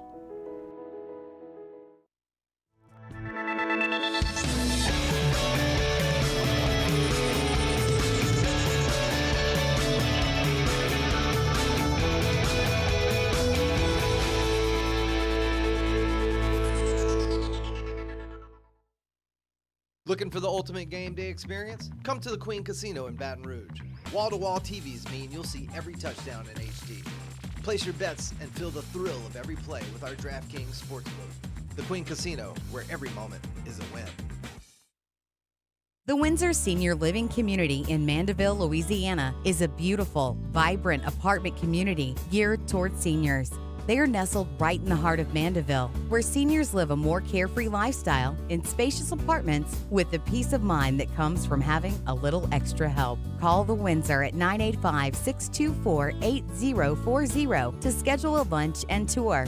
Come see how the Windsor can be your passport to peace of mind. Dylan Cruz here to tell you about Six Rings Baseball and Softball Camp. If you live on the North Shore and play ball, go to Six Rings Camps with former LSU assistant coach Dan Canaveri. His knowledge is second to none, and your child will improve and have fun doing it. Camps are held at Coquille Park and Six Rings Academy in Covington with 4 sessions over the summer. Full day and morning only sessions are available from ages 7 to 13. Go to sixringsbaseball.com or call 985-206-9096. Learn the game to love the game. Electricity is all around us, and our families depend on it. Every day is sparked by the power of a cold drink or a warm meal, a movie night, and a comforting light at the end of a dark hallway.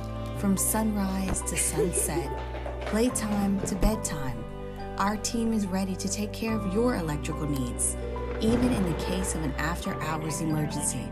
The light in your life shines brighter with Mr. Electric.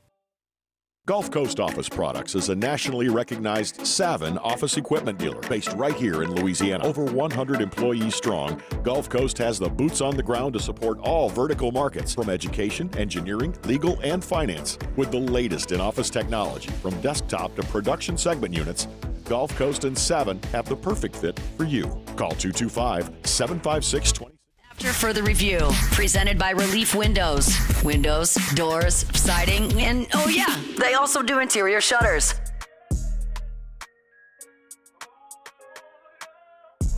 Orbit motion for Kamara, but an inside handoff to Kendre Miller. He's getting pushed by Fuaga, still on his feet, inside the 5. Now the whole scrum has pushed him into the end zone for the touchdown. Mike Hollis on the call. Saints got on the board first with Kendre Miller, a guy that was ready to return, and Dennis Allen put him on IR. Boy, there is an True Hollywood story or ESPN 30 for 30 to be told about that someday, the relationship there, the icy relationship with Kendre Miller and Dennis Allen. But, you know, it's one of those things where Darren Rizzi came in, said he gave everybody a clean slate, had a one-on-one with Kendre Miller, and boy, did Miller maximize that opportunity. One of my big takeaways. Just 10 carries for just 32 yards. But that touchdown run, the balance on a sideline run, if you watch the game, Miller was heading to the sideline, spun back in, dove to the sticks, great awareness and balance. I had a 31-yard kickoff return as well. Really, really nice day for Kendre Miller. By the way, here was Darren Rizzi on Kendre Miller's return. Kendre, again, is showing you why we drafted him where we drafted him. He made some really, really dynamic runs, I thought. You know, Kendre has the unique ability of making an 8-yard run look really, really good. You know, making people miss, getting some tough yards. And again, just a small sample there. But again, the touchdown run he has where he just keeps his, power. And when I talked about in the beginning of the week, a change of pace back, that's really what I was talking about. You know, a guy that can just have a little bit of a different style. And that's a big deal. You know, with losing Taysom, we don't become one-dimensional with Alvin. We have another guy that can get us some tough yards. And so you saw the flashes today of the athletic ability. That's the guy we knew we were drafting.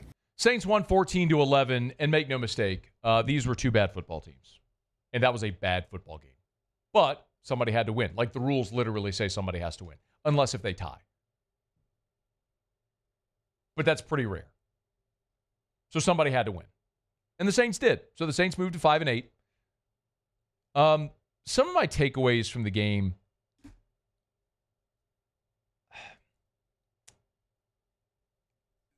There was good and bad. And while I understand the Saints mathematically are still alive for the playoffs, I do not believe that is realistic, especially now with Derek Carr's injury. I didn't believe it before Derek Carr's injury. The Saints, for all intents and purposes, would have to win out to finish 9-8 and get a little help as well. You don't control your own destiny. So I'm more looking at the remainder of this season to say, right, what can we learn about this team to build on for the future? And there's some things I really like. For example, Brian Brzee had a monster day against the New York Giants. He batted 2 balls at the line of scrimmage. He had a sack. He now leads your team, by the way, with 7.5 sacks. He's tied Leroy Glover on the single-season sack list for the New Orleans Saints. Like, that's a big yo. They've been a bad defense, and it feels quiet, but Brzee's had some moments. And then, of course, he blocked the field goal at the end of the game to win it for the Saints on one of the most athletic plays you'll ever see from a big man, where he hurdled the center. Remember, you can't use leverage, so he couldn't put his hands on the center. He just had to hurdle the entire line, which he did, and blocked the field goal and won the freaking game. You invested a first-round draft pick in that guy a year ago, and he is materializing and developing into someone that you feel like can be a stalwart in the interior of that line for a long time. Here's Darren Rizzi on Brzzee's day. And really the last couple of weeks, right? And we talked about that during the week. You know, he's a guy that's just, I feel like his best football is still out there. And you see this flashes of brilliance out of the player between the pass rush, the field goal block. You know, he's made a couple of huge plays a couple of weeks in a row. You're seeing a lot of the reasons, we drafted the player. We drafted Brian in the first round, you know. And so these are some of the things. We talked about some of the things he can continue to get better at, first, second down. But, man, his pass rush, his field goal rush, those things have been outstanding. Now, Brzzee's blocked field goal was a great part of special teams, but for the most part on Sunday, special teams was a fiasco. Blake Grupe missed a field goal. At the end of the first half, Blake Grupe had a field goal blocked. You allowed a punt return for a touchdown that was called back because, as we mentioned, these are 2 bad football teams, and the Giants had an inexplicable holding penalty that wouldn't have affected the play, but negated a return punt for a touchdown.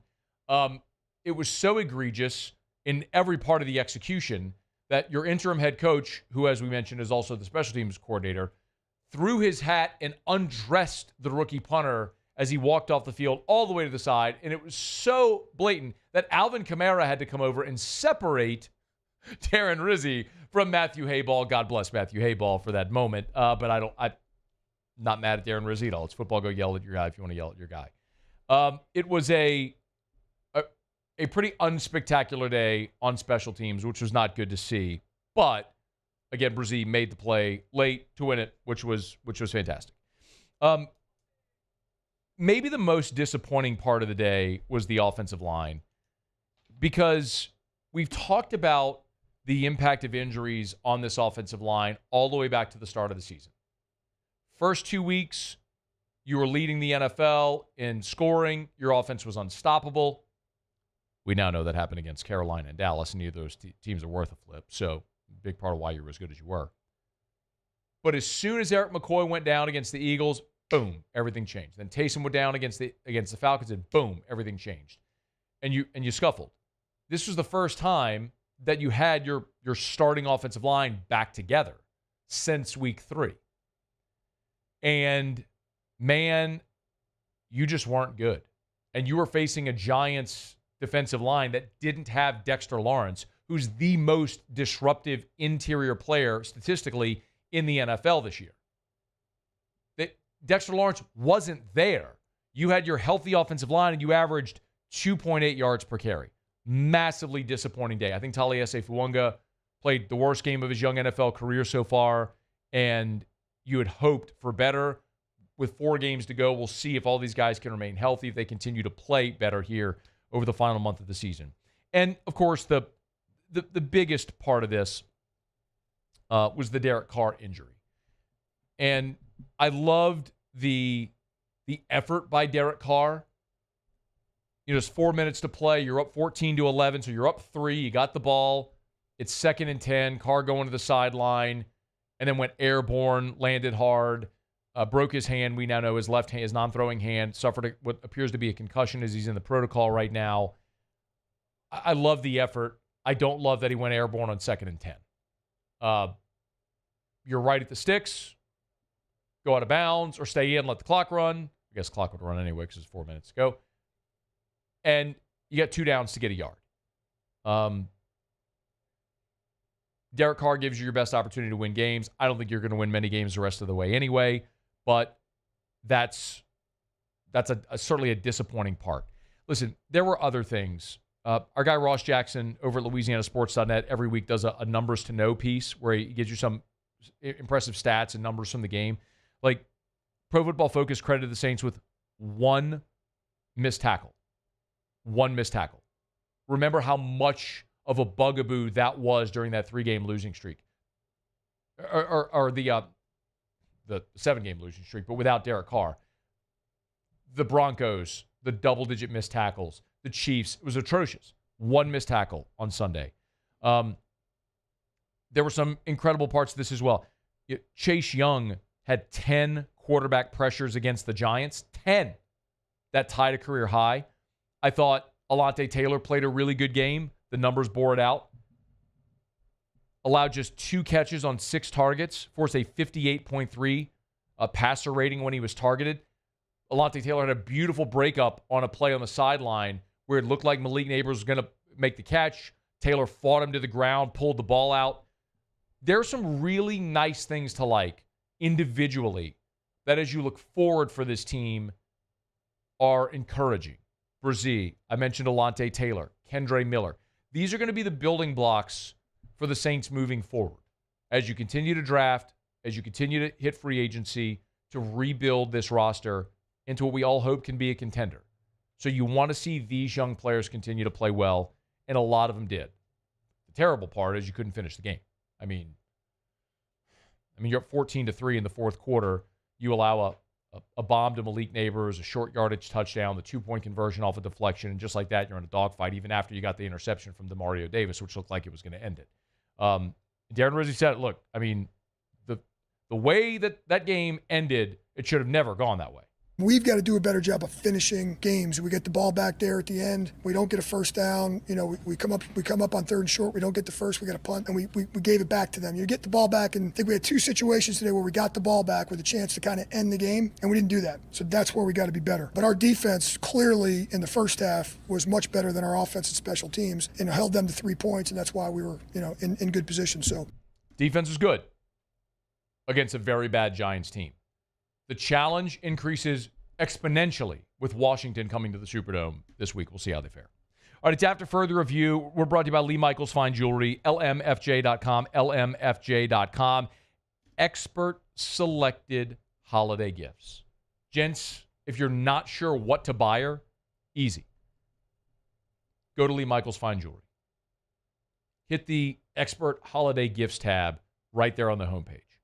It'll bring up a full display, a full selection of bracelets and earrings and necklaces and rings. No place better than Lee Michaels Fine Jewelry. Check them out online at lmfj.com, lmfj.com, or go into any of the Lee Michaels locations. There's 2 in Baton Rouge. There's 9 in all. Baton Rouge, New Orleans, Lafayette, Shreveport, and online at lmfj.com. Thinking of popping the question? Go where all of Louisiana is going to get engaged for nearly 4 decades. Lee Michaels Fine Jewelry, lmfj.com. All right, it's After Further Review. We're glad you're hanging out with us here. We'll knock out a quick break. We'll come back. As the portal continues to turn, 2 former LSU quarterbacks are now back in the portal. Can't help but wonder what if. We'll knock that around a little bit as well. And we haven't talked at all yet about the college football playoff and the selection committee and the decisions they made. I don't like... let me see. We might... I'm going to have this on the rundown. I'm looking at the rundown, Muse. I don't know. Do we... Maybe we'll have time to We'll fit it in. We'll try our best. We'll do our best. It's a busy day. It's a busy day, man. Texas Bowl. Yeah. Portal. Transfer portal. Derek Carr's hurt. Carr's got a broken hand. And a concussion. Yeah. Saints won a game. We haven't even talked about, look, LSU beat Florida Gulf Coast in basketball. They did. They did. A massive game, right? Yeah, it really was. December basketball. Gotta harp on LSU, Florida Gulf Coast. Got to get to that, Muse. Yeah. No. We'll see if we can work it in. We'll try. We'll do our best. Got a little bit of time left. College football takeaways. We got to do that too. Otter locks. Yeah. Well, Monday Night Tigers Football. and the pros. Tigers and the pros. I don't even know when we're going to find time to do this, Muse.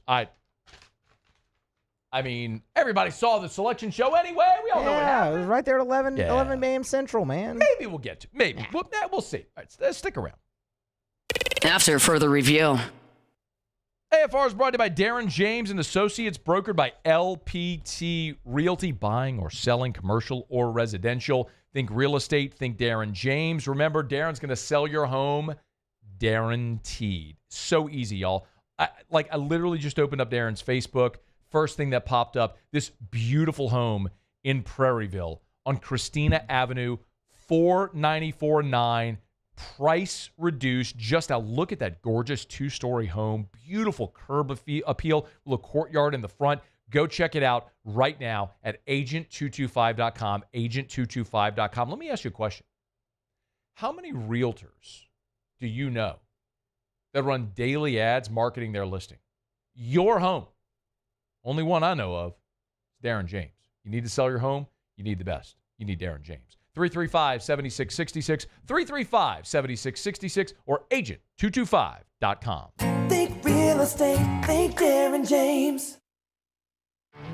There it is, the extra mile, on the border of expected and extraordinary, for those willing to go further, like vans customized for work or play, with safety and tech to keep you connected. Supported by a 5-star sales, service, and finance team. And backed by the 1-star you know. So go the extra mile. It's never crowded because so few have what it takes to go there.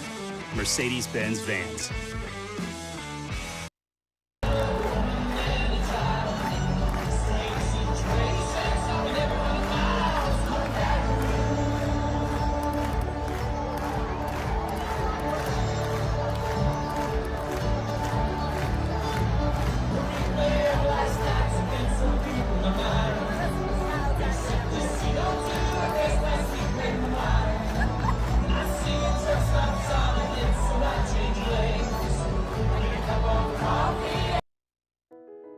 I've been doing business with Luba for 25 years.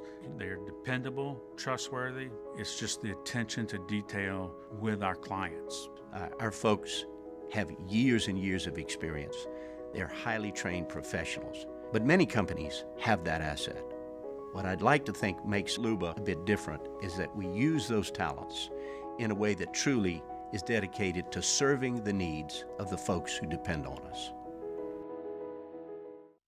Hey, it's Matt Moscona. For years, you've heard me tell you about Insurance Network of Louisiana, helping you find better coverage for less money. But it's not just for your home and auto. They also offer commercial properties. So, retail stores, professional offices like doctors, dentists, attorneys, clothing boutiques. Insurance Network of Louisiana can find you better coverage for less money. They service the entire state of Louisiana, and they're local. So call today at 293-0450 or lainsurance.net. Gulf Coast Bank and Trust is giving our customers the power to bank anywhere, anytime during this challenging event. And we're right there with you. Our mobile banking app is a smart way to manage your money and time. Gulf Coast Bank and Trust, the bank that cares about you. BRAC teamed up to reimagine your parks, and you imagined big. With your help, we went to work, creating 12 beautiful community parks across the parish. A family-sized water park, miles and miles of trails, and parks just for your dogs. There are more places to splash, to explore, to run wild, and even soar. You imagined, we delivered. Gold. BRAC, your #1 park system in the nation. At Relief Windows, we're more than windows. We're windows, doors, party plank, and vinyl siding. But our #1 product is always customer satisfaction. After further review, presented by Relief Windows. Windows, doors, siding, and oh yeah, they also do interior shutters.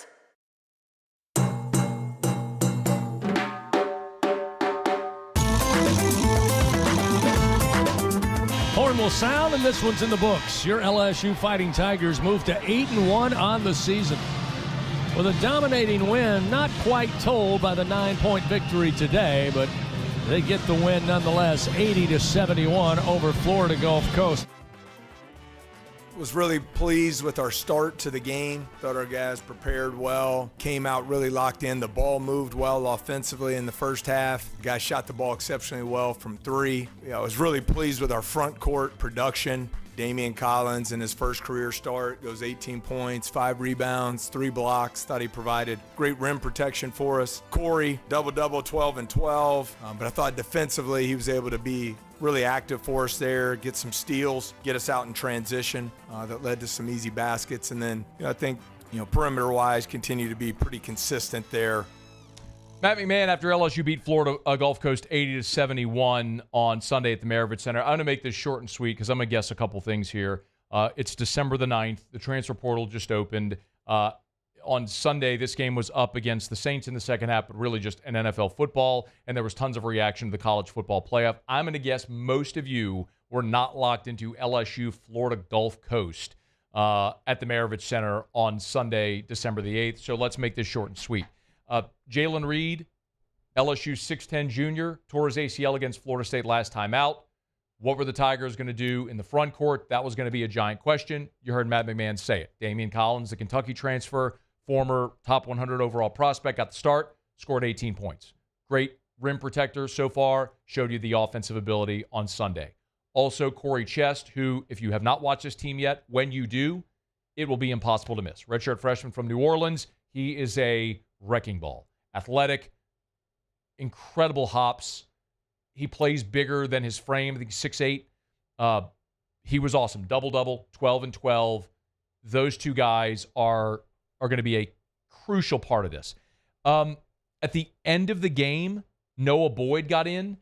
So Noah Boyd is a guy that LSU got out of the portal. He's a 7-footer, but he's coming off a torn ACL, so this is the first time we've seen him play. Remember, if you want a football analogy, think of how long it took Zy Alexander for LSU to get back into playing speed, right? It's going to take a bit for Noah Boyd, but you've got now 4 more games before the start of conference play at the beginning of January. It's got about a month. See if maybe he can start to find more minutes a bit. Robert Miller played 15 minutes, I believe, in this one. The freshman big, LSU legacy. So you're figuring that out.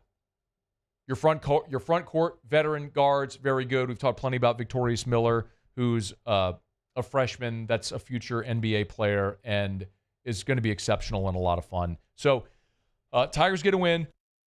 The net rankings, which are updated, have LSU at 56. The SEC is really, really, really good, and LSU is going to have a lot of opportunities to continue to bolster its standing in the eyes of the computers, because you're going to play a ton of Quad 1 games because the SEC is awesome. So you got to keep stockpiling wins and opportunities like this when you can. This weekend, you're going to Dallas to take on SMU. Another opportunity. You got 4 more non-conference games. Chance to stockpile wins before you get in the conference play. I'll continue to say it. If you're working the math, win these next 4, get to 12, go 500 thereabout in conference play. If you're able to get to 500 in conference play, which you did a year ago, albeit this much more difficult SEC, that's going to put you right around the 20-win mark. Your net ranking will be plenty good enough. That should get it done for you to hear your name called on Selection Sunday. So Matt McMahon and his squad continue to work through things right now as they get another win on Sunday there at the Maravich Center against Florida Gulf Coast. All right, it's After Further Review, brought to you by Supper Club, supperclubbtr.com, supperclubbtr.com. Y'all, Supper Club gift cards. If you're thinking of what to give your clients, Supper Club gift cards. If you're thinking of what to give your loved one who loves to eat out or wants an experience, Supper Club. What do you give the person that says, I got everything, I don't need anything? Sure, totally get it. A lot of us are very blessed. You don't need anything. You know what you do? You give them a gift card of Supper Club. Go have the experience of Supper Club. You can get your gift cards online at supperclubbtr.com, supperclubbtr.com, or walk into Supper Club. They're closed on Monday. Remember, they're open Tuesday to Saturday, closed Sunday, Monday. Not too late to schedule or to get your reservation for Christmas Eve. If you're looking to do something on Christmas Eve, Supper Club, great option. Supperclubbtr.com, supperclubbtr.com. That's Supper Club. You don't have to go to New York or Paris or LA or London or Dubai to have a world-class dining experience. You just got to go to Perkins Road by Bluebonnet. Supper Club. Supperclubbtr.com. All right, y'all. It's after further review. Glad you're hanging out with us here. Do I want to do this now?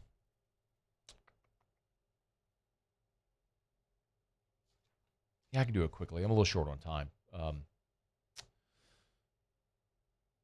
I want to talk about Walker Howard and TJ Finley both going into the transfer portal. I need a little more time. Let me do this. We'll break. I'll let LSU Tigers and the pros, and I'll wrap up the hour with this conversation about TJ Finley and Walker Howard. Just let me stay on time. Stick around at AFR.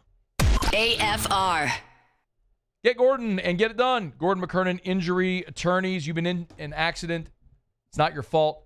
Do what injured people in our state have done for more than 30 years. Go to getgordon.com, getgordon.com, getgordon.com. Really cool. We got to see the North Louisiana bike giveaway already, which is so cool to see. And the entry period for the Baton Rouge and Hammond area has expired, but really excited because coming up on this coming Friday, December the 13th, is when they're going to do the bike giveaway. So if you haven't seen it, would strongly encourage, go to any of Gordon's social medias. Go to @GetGordon, @GetGordon on Twitter or Instagram or Facebook or TikTok, and you'll see the bike giveaways. It gets a ton of great press, and justifiably so. But it's an awesome thing. Gordon gives away 488 bicycles to children across our state around Christmas. Awesome guy. Get Gordon and get it done. Bayou Ford has the new inventory to get you in a new Ford truck or SUV today, or customize your next vehicle just the way you want it. All new Bayou Ford vehicles come with a 1 million mile powertrain warranty. The crew at Bayou Ford is going to do right by you.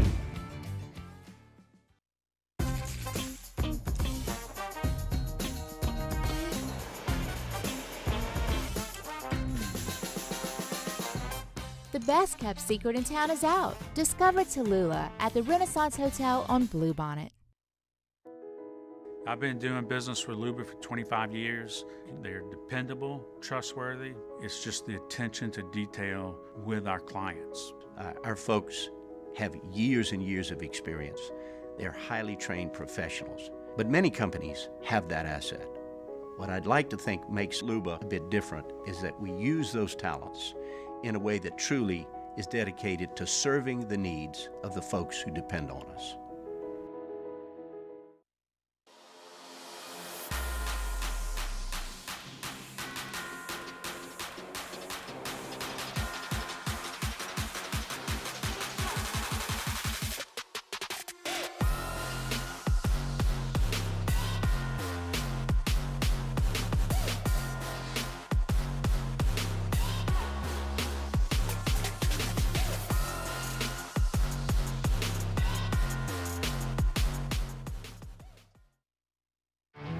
There it is, the extra mile, on the border of expected and extraordinary, for those willing to go further, like vans customized for work or play, with safety and tech to keep you connected, supported by a 5-star sales, service, and finance team, and backed by the 1-star you know. So go the extra mile. It's never crowded, because so few have what it takes to go there. Mercedes-Benz Vans. Jerry and Benny Payne began Central Plumbing Company out of their driveway in Tanglewood subdivision. 50 years later and 4 generations down the road, we continue to serve Baton Rouge and the surrounding areas for all of their plumbing needs. Residential, commercial, industrial, or hospitality, Central Plumbing is here 24/7, 365. We want to thank our customers, family, and friends for 50 years of success. And looking forward to 50 more.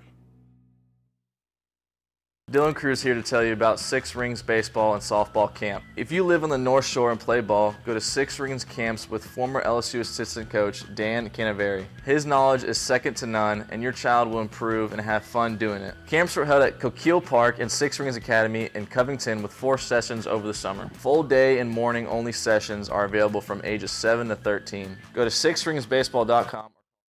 After further review, presented by Relief Windows. Windows, doors, siding, and oh yeah, they also do interior shutters.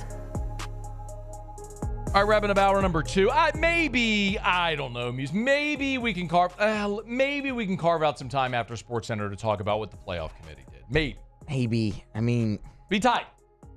Yeah. I think we might be able to do it. All right. We'll figure it out. Okay. Right now, do Tigers and the pros. Hit it, Muse. Tigers in the pros. They still bleed purple and gold. They're just really rich now. All right, we'll start in the NFL. We'll start with Jordan. I did it too, Paul. We'll start with Justin Jefferson. 7 receptions, 132 yards yesterday against the Falcons. 2 touchdowns. The touchdowns are significant. That was the first score, at least the first one he scored, was the first touchdown for Jets since October 20th. He had racked up a lot of yards, but just couldn't find the end zone. Did yesterday. Patrick Queen, 10 total stops in the game and a pass defense for the Steelers. They beat the Browns. Kayvon Chason had himself one heck of a day. 4 tackles, half a sack, an interception. If you didn't see the interception, he sniffed out a screen, jumped up, tipped the ball, caught it while he was falling backwards. Really, really athletic play. Nas Reed, should have stayed. 10 points, 6 boards off the bench for the Timberwolves. They would fall, unfortunately, to the Warriors. And then finally, no Tari Eason yesterday for the Rockets. He's in concussion protocol. Suffered that concussion last Tuesday. Was ruled out for the game against the Clippers. Next chance is Wednesday against the Warriors. We'll keep you posted. That's Tigers and the Pros. I'm glad you're hanging out with us here. So over the weekend, 2 former LSU quarterbacks hit the portal again. TJ Finley and Walker Howard both entered the transfer portal. Finley leaving Western Kentucky after just 1 season there in Bowling Green, Kentucky, and Walker Howard leaving Oxford after 2 seasons with Ole Miss. And I know the reaction from all of you. It's, well, why did they even bother leaving? Should have just stayed. I know that's a reaction. So a couple of things. No, they shouldn't have. If somebody wants to stay, great. Awesome. Would love to see the Garrett Nussmeier situation unfold more where guys stay and wait their turn and play. That's just not the reality, especially when quarterbacks in the transfer market are so coveted. It's an opportunity for most of these guys to make more money in college than they will ever have to make at the next level. Think about Riley Leonard. I don't know what Riley Leonard's NIL deal was at Notre Dame this year. Suffice to say, I'm sure it was lucrative and more than he will ever make in the NFL. Fair? I would assume so. So I look at TJ Finley and I go, okay, signed with LSU back in 2020 in the COVID year. Miles Brennan got hurt, and we saw this volley back and forth with Finley and Max Johnson. Finley decides to hit the portal. He goes to Auburn. So made some money, I would assume, out of the portal going to Auburn. Spent 2 years at Auburn. Had some moments. Had a dramatic comeback win. Saved Auburn from a really embarrassing loss with a last-second touchdown. Also had some not great moments and ultimately lost out the job. So in 2023, he goes to Texas State. Throws for 3,400 yards at Texas State. Hits the portal again. Really sought-after player, goes to Western Kentucky. Again, now this is the 3rd time. He went to Auburn, then to Texas State, then to Western Kentucky. Each time, presumably, getting a new NIL deal everywhere he goes.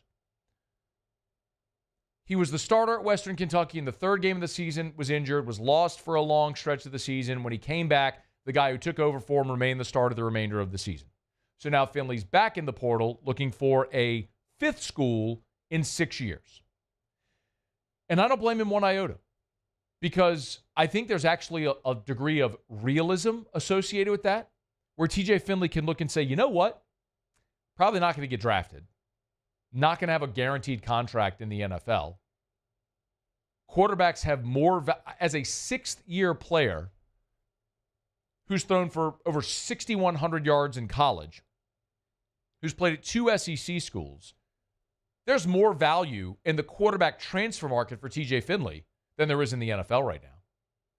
By the way, TJ Finley has twins, and I don't blame him one iota as a father, thinking, what can I do that can best help my family? Yeah, go where you have the most value. Because a year from now, when your college eligibility is done, I don't think professional football is any guarantee for TJ Finley. So maximize your earning potential while you can. I think it's brilliant, actually. Go take advantage of the 6th year, play somewhere else, and make as much money as you can. Walker Howard is a different story because Walker was the 5-star and he was the legacy, and everybody had great hopes and aspirations for Walker Howard. And the unfortunate thing is, he went to Oxford when everyone thought Jackson Dart was going to transfer after the Springs. Remember, they brought in Spencer Sanders from Oklahoma State 2 years ago.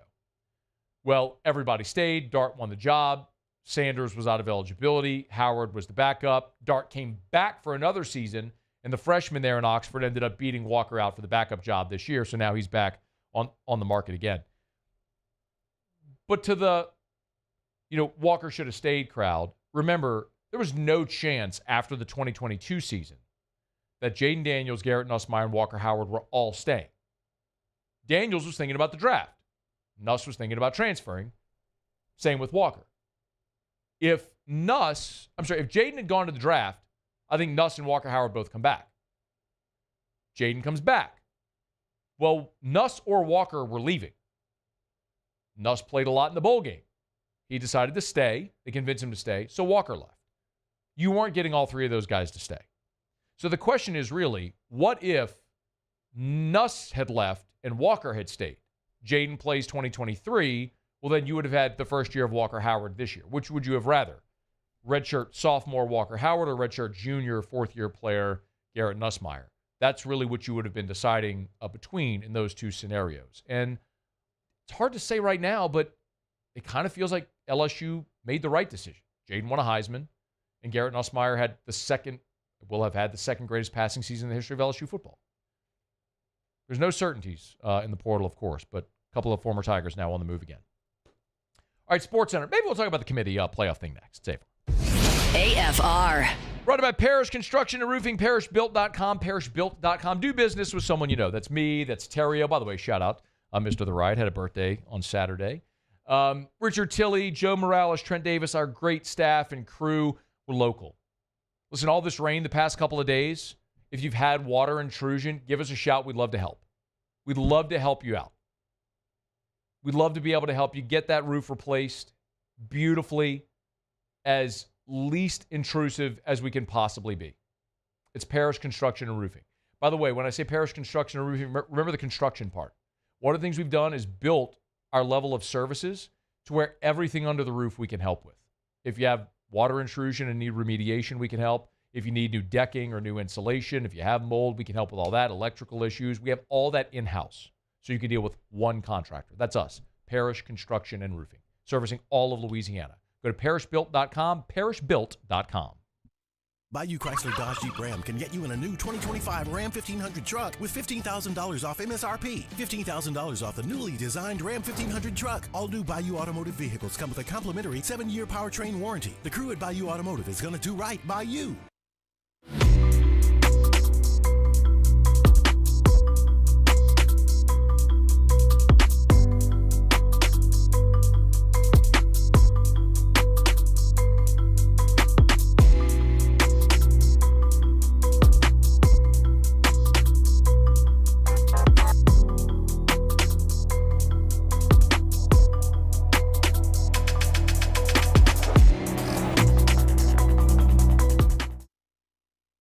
Electricity is all around us, and our families depend on it. Every day is sparked by the power of a cold drink or a warm meal, a movie night, and a comforting light at the end of a dark hallway. From sunrise to sunset, playtime to bedtime, our team is ready to take care of your electrical needs, even in the case of an after-hours emergency. The light in your life shines brighter with Mr. Electric. Gulf Coast Office Products is a nationally recognized Savin office equipment dealer based right here in Louisiana. Over 100 employees strong, Gulf Coast has the boots on the ground to support all vertical markets, from education, engineering, legal, and finance. With the latest in office technology, from desktop to production segment units, Gulf Coast and Savin have the perfect fit for you. Call 225-756-2644. That's 756-2644 for Gulf Coast Office Products. I've been doing business with Luba for 25 years. They're dependable, trustworthy. It's just the attention to detail with our clients. Our folks have years and years of experience. They're highly trained professionals. But many companies have that asset. What I'd like to think makes Luba a bit different is that we use those talents in a way that truly is dedicated to serving the needs of the folks who depend on us. Hey, it's Matt Moscona. For years, you've heard me tell you about Insurance Network of Louisiana, helping you find better coverage for less money. But it's not just for your home and auto. They also offer commercial property. So, retail stores, professional offices like doctors, dentists, attorneys, clothing boutiques. Insurance Network of Louisiana can find you better coverage for less money. They service the entire state of Louisiana, and they're local. So call today at 293-0450 or lainsurance.net. Looking for the ultimate game day experience? Come to the Queen Casino in Baton Rouge. Savor game day platters and snacks, plus drink specials at 1717 Kitchen and Cocktail. So come out for game day and let our team make you the MVP. The Queen Casino, where every moment is a win.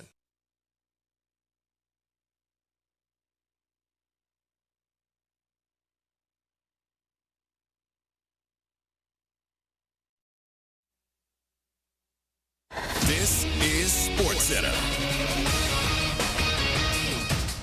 I'm Christine Lisi. North Carolina and former Patriots coach Bill Belichick continue discussions about the Tar Heels head coaching vacancy. Some type of resolution, either way, expected this week. ESPN NFL insider Adam Schefter. From my vantage point, the talks with North Carolina are real. I understand he met with them yesterday for 5 hours. I don't think you spend 5 hours after days of discussions with a university if there's not something to it. Adam Schefter on the Pat McAfee Show. Belichick told McAfee today he and Chancellor Lee Roberts have spoken multiple times, have had a couple of good conversations, and they'll see how it goes. Georgia quarterback Carson Beck's exploring treatment options for his injured right elbow. No timetable for his potential return. Georgia, the 2 seed in the CFP, gets a first-round bye. NFL, Panthers rookie running back Jonathan Brooks tore the ACL in his right knee for the second time in left knee, revealed a bone bruise. He hopes to play next Monday night against the Falcons. ESPN Radio is presented by Progressive Insurance. Progressive offers a great price and round-the-clock protection when bundling home and auto. It's one of those rare times where you could save money and get something great. Bundle today at Progressive.com. Matt Moscona. I'm very important. After further review. Say it one more time. After further review with Matt Moscona. And here we go. Live from the Mercedes-Benz of Baton Rouge studio. Let's rock!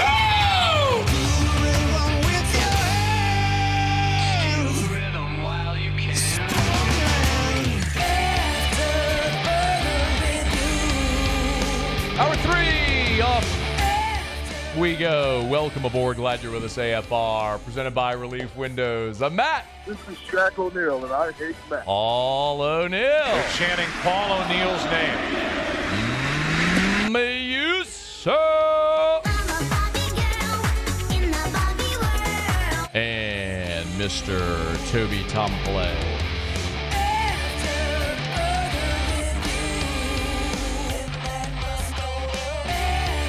All right, we're here. Glad you are as well. 5 o'clock quitting time. Glad you are driving home with us. What a weekend. I enjoyed this weekend. Boy, did I enjoy this weekend a lot. Muse, you enjoy your weekend? I did enjoy my weekend. Yeah. It was good. Paulie, you enjoy your weekend? I did. What did you do this weekend, Paulie? We took Opal to see Moana 2. Oh, that sounds like a fun weekend. Muse, Yeah. what'd you do this weekend? Man, look, family, we did some Christmas stuff. Ate a lot of gumbo. Good. Christmas stuff, Yeah. gumbo. Great way to spend a cold weekend in Watched a Louisiana. lot of football, yeah. Yeah. What'd you do, Matt? Thank you for asking. So we took Drew to the doctor in Florida, got back. Drew was a little under the weather, so Saturday was awesome. He just slept all day, and Erica went to a Taylor Swift party. This was the end of the Eras tour. Last night was the last one. So she and her friends got together to go watch the concert and left, and it was amazing. Erica was gone. Drew was asleep. I sat home and watched football and drank beer all day Saturday. That's a good day. It was a really good day. I mean, really good day. Really enjoyed my weekend. And then Sunday came, and Sunday was great as well. Got to watch the Saints get a win, which was awesome. Little praise and worship to the Lord. Just a great day all along. Got to learn LSU's bowl destination. Oh, and the playoff rankings were released. Not sure if you saw that. Did you, Muse? I saw them, yeah. Yeah. There was one pretty controversial question. Everybody had to know what was going to transpire. Who was going to get that last spot, Muse? Was it going to be SMU or was it going to be Bama? SMU lost the conference championship game. They had a better record than Bama. Bama didn't play. Would they leapfrog SMU? And Clemson won the ACC on a walk-off 56-yard field goal. Great game, too, really by the way, game, if you missed man. that one. Great game. And ultimately, what the committee decided to do was to go with SMU. That's what happened. So the SEC gets 3 teams in the college football playoff. Muse, we've talked about this playoff thing for a long time. And as I recall, I asked routinely at SEC Media Days of everyone I talked to how many they thought would be the baseline that the SEC would get into the playoff. You remember what a lot of people said? 4. 4, yeah. 5. There were some 5s, yeah. Was there anybody that said 3? I believe you said 3. Oh, yeah. I did that over and over again, right? Yep. Because in the entire 10 years, the decade of the 4-team playoff, I told you if you were to take those rankings and extrapolate for a 12-team, there would have been 2 years, twice, that the SEC would have gotten more than 3 teams in. Or 4 or more, I should say. And actually, in 2 years, they would have only gotten 1. See, in your brain, you think, 12-team, that would be the whole SEC. Nope. And 3 teams got in, Muse, and they were Georgia, Texas, and Tennessee were the 3 that got in. Boy, Muse, I'm going to tell you something, man. I was looking at that again today, and I'm going, Georgia, Texas, and Tennessee. Seems like they left somebody off. They leave somebody off on there, Muse? Alabama wasn't in there, yeah. Oh, you don't say. Bama didn't make the playoff? They didn't make the playoff. No. You hate to see that, Muse. It's tough. Got to be a tough scene there in Tuscaloosa. I know all of you today are expecting me to do a thing, right? Yeah, that's what they're here for. They're all expecting me to do a thing. And you know what you're expecting me to do? You're expecting me to play O Fortuna and put the flames on the screen and yell and lose my voice and do the Bama's burning and talk about Brian Dennehy and the flames and all that sort of stuff. But I'm not doing that today. And I know last time we were here, and I told you I kind of deked everybody, gave him an apology, and then I pulled a Conor McGregor, and then I did Bama's burning. You did the thing, yeah. And now people think I'm going to do that again right now. Exactly. But I'm not going to do that right now. You want to know why? Why? Because Bama is burning is reserved for evidence of the thing that I have suggested now since the day Nick Saban retired. A coach quits on you. A 5-star flips on you. You lose to Vanderbilt. You see, this would happen to you yesterday. That's not evidence that Bama is burning. That's just confirmation of the prediction I made. What was this date, Muse? Let's see. This would have been July. See, this is the great thing about the digital era, isn't it, Muse? It is. The great thing about the digital era is everything you say is recorded for better or worse. And sometimes it comes back to bite you in the T-Hiney, but sometimes it's beautiful noise like this. On July the 17th at SEC Media Days. Hit it, Muse. I think Alabama is a team that regresses this year. I think for the first time since 2010, they're a 3-loss team. Oh. I said that. You did say that. 2 days later, July 19th. I said this. Whenever you're ready. I got time. I think Bama is at minimum a 3-loss team this year.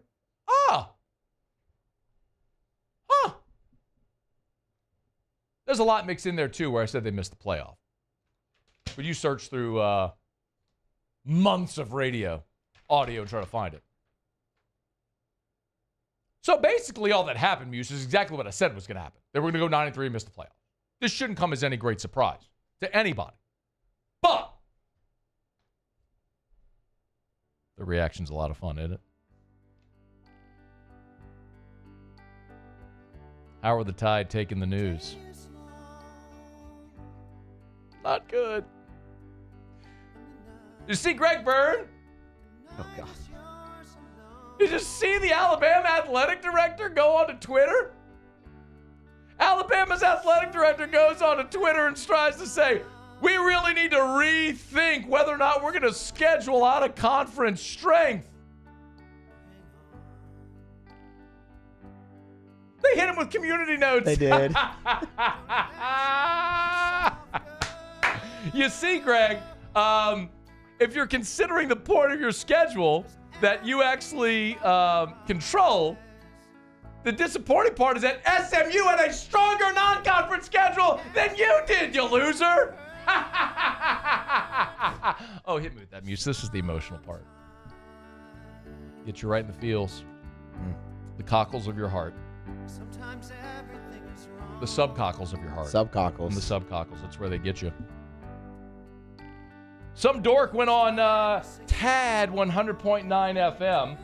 I don't even know his name, but he said this. Hey, you got to be ready to play every time you play. Nick Saban's teams always were. And this team lost 2 games they shouldn't have lost. And they lost that Tennessee game. They didn't deserve to be in the playoff. You think realism is settling in, Muse? Slowly but surely. Their new reality that I've welcomed them to for several months now. You know what I love to think of in this moment, Muse? What's that? I love to think that every single houndstooth wearing, rammer jammer singing Bama dork today is just seething, going, damn it, that Moscona was right. If you don't believe me, take it from your God, who had this to say. I do think the best teams are in the playoff, which I think is most important, and no coach should have any complaint about what his circumstance is relative to getting in the playoffs or out of the playoffs, because they all controlled their own destiny, and they all had opportunities, and they had some flaws and bad losses that contributed to their circumstance. So this could be a learning lesson for each and every team and every individual on those teams. You mean you can't lose as a 3-touchdown favorite to a 500 Oklahoma team where you fail to get in the end zone and think you should be in the playoff? Yeah, you can't do that. You know who thinks they should give up 40 to Vanderbilt, lose as a 3-touchdown favorite to a 500 football team without scoring a touchdown and still be in the playoff? You know who thinks that? Who thinks that? Entitled people. People who have lived a charmed existence as a sports fan. Those crimson-clad, houndstooth-wearing, rammer-jammer, yellow-hammer singing goons from Gumpville. Luke Robinson hosts Locked on Alabama. He's taken this well. I think that they picked the worst team that they could pick of all the available teams for that slot. If I were ranking those teams, SMU would be my last place team. Hey, Muse. Hey, Scott. Did SMU lose to a 500 football team where they failed to score a touchdown? No, they didn't. I'm looking for it somewhere. You don't see that anywhere? It didn't. Got it. Got it. What else did our buddy Luke have to say on Locked on Bama? If they held scheduling in the same regard, but they don't. Clearly they don't. SMU played Little Sisters of the Poor. They played a 2A football schedule here in the state of Alabama, and they get all the rewards. You see what's happening right now. The reality is settling in for people who have lived a charmed, entitled existence. And things didn't go their way. For the first time ever. They have no clue how to cope with it. I don't know who Jimmy Stein is. I'm sure he's riveting, but here's what he had to say. And the message is we care more about wins than we do about who those wins are against. That's what put SMU in. They had wins. Hey, Muse. Yeah. How many wins did Miami have? 10. How many wins did Alabama have? 9. Who was ranked higher, Miami or Alabama? Oh, Alabama was. Oh. Yes. Alabama with 9 wins was ranked higher than Miami with 10 wins? Correct. Hey, Muse, who had more wins, Alabama or Arizona State? Entering? They had the same, right? I'm sorry, Arizona State. Yeah. Arizona State did. They were 10-2. Arizona State was 10-2. They won. Yeah. To get to 11-2. Right. And won their conference, right? They did. Alabama's ranked 11th. Arizona State was ranked 12th. Yeah. Hey, Muse, how many wins did BYU have? 9. Oh. 10. Mm-hmm. Who was ranked higher, Alabama or BYU? Alabama. Oh, no kidding. Yeah. Hey, Muse, who was ranked higher? Who had more wins, Iowa State or Alabama? Iowa State. Oh, who was ranked higher? Alabama. Oh, you don't say. Army, UNLV, Memphis. All more wins than Alabama. All ranked lower than Alabama. Correct.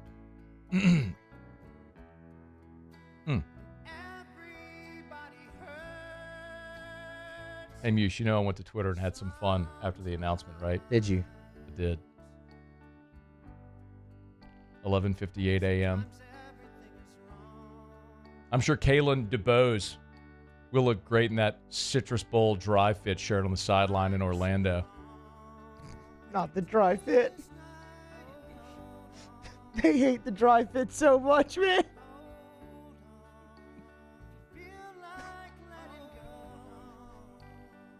I can't read half these replies. Bet not.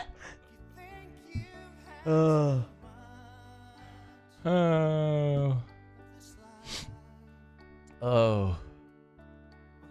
The things that they want me to do to animals. Oh. This guy just sent me a link to Rogaine. That's helpful. You should know what a red herring is? Yes. Oh, don't make me explain this. Come on. I would like for you to explain it. It's... I know what it is. I cannot explain it. It's kind of like an argument that you use to distract, right? From yes. Red herring is a very strongly scented fish that hunters would use to throw their hounds off a scent of rabbits. So it's something completely disassociated to distract you from the point. Right. That's like me pointing out that I was right about you going to the well, actually, forgive me. I wasn't right about them going to the Citrus Bowl, actually. No. I know. They're going to the ReliaQuest Bowl. Oh. I don't know if you knew that. That used to be the Outback Bowl. It did. And they wear the big bloomin' onion on the head. So good. Yeah. So after Brett McMurphy broke the news about the bowl destination Muse, I went and quote tweeted him. Man, I was dead wrong about Bama all this time. They're not going to the Citrus Bowl. It's the ReliaQuest Bowl. Go. Pack your sunscreen, Bama fans, with laughing face emojis. That's big of you to correct your mistake there. It really is. It's professionalism, honestly. They didn't like that either.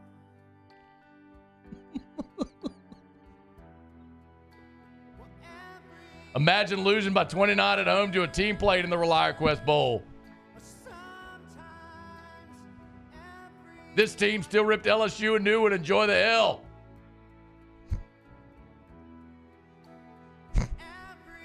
Where's LSU going? Oh, my God. They love to point out, Muse. They love to point out that they beat LSU. Mm-hmm. Muse, last time we did Bama's Burning, had you pull the audio from the summer. What did I say? It's not about LSU. It's never been about LSU. Specifically, that Bama may even beat LSU. Yes. Because it's never been about LSU. Ever. It's always been about anyone but Alabama. It's always been about the people who lived a charmed existence for all these years under Nick Saban and rubbed everybody's face in it every chance they had. A fan base that's used to getting every call and every break all the time. And now they're learning how the rest of the college football loving world lives. You see, we're used to it. The water's warm, quite comfortable here. For them, it's fish out of water. And I'm going to love laughing at them every opportunity that I get. I won't stop. Not now, not next year, not ever. Until I feel like my point has been appropriately made. It may be when after 3 or 4 or 5 or 6 years of not winning a national championship in this format, that Alabama fires Kalen DeBose.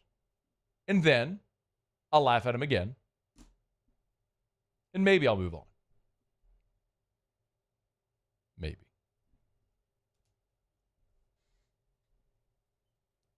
Enjoy Tampa, Alabama fans. The weather's beautiful around New Year's. You wouldn't want to spend all that money to go out to the Rose Bowl or anything like that, would you? What is a ReliaQuest anyway? It's AFR. AFR. We're brought to you by Clegg's Nursery with 4 locations in the greater Baton Rouge area. Y'all, Christmas time is here. Not too late. Still got a great selection of Christmas trees. If you're looking for your tree, you can get it at Clegg's. Remember, they got real trees and the pre-lit Christmas trees as well, the artificial Christmas trees. Great selection. Also, the best selection of poinsettias you'll find anywhere. So if you're looking for your house, for your office, or to give as a gift, get by any of the 4 Clegg's Nursery locations. Seagoneer Airline, LA 16 in Denham, Mid-City on Donmore, and the Garden Center on Greenwell Springs. Tell you every day to buy local and shop local. And remember as well, if you're starting to do your shopping, a Clegg's gift card is a great idea for the green thumb on your list or someone that's hard to buy for. Of course, someone can go buy flowers and plants and trees and shrubs. They got great outdoor decor, bird feeders, hummingbird feeders. You know where to go, Clegg's Nursery. Bayou Ford has the new inventory to get you in a new Ford truck or SUV today, or customize your next vehicle just the way you want. All new Bayou Ford vehicles come with a 1 million mile powertrain warranty. The crew at Bayou Ford is going to do right by you. It's no secret, the best oysters in Baton Rouge are at Jolie Pearl Oyster Bar.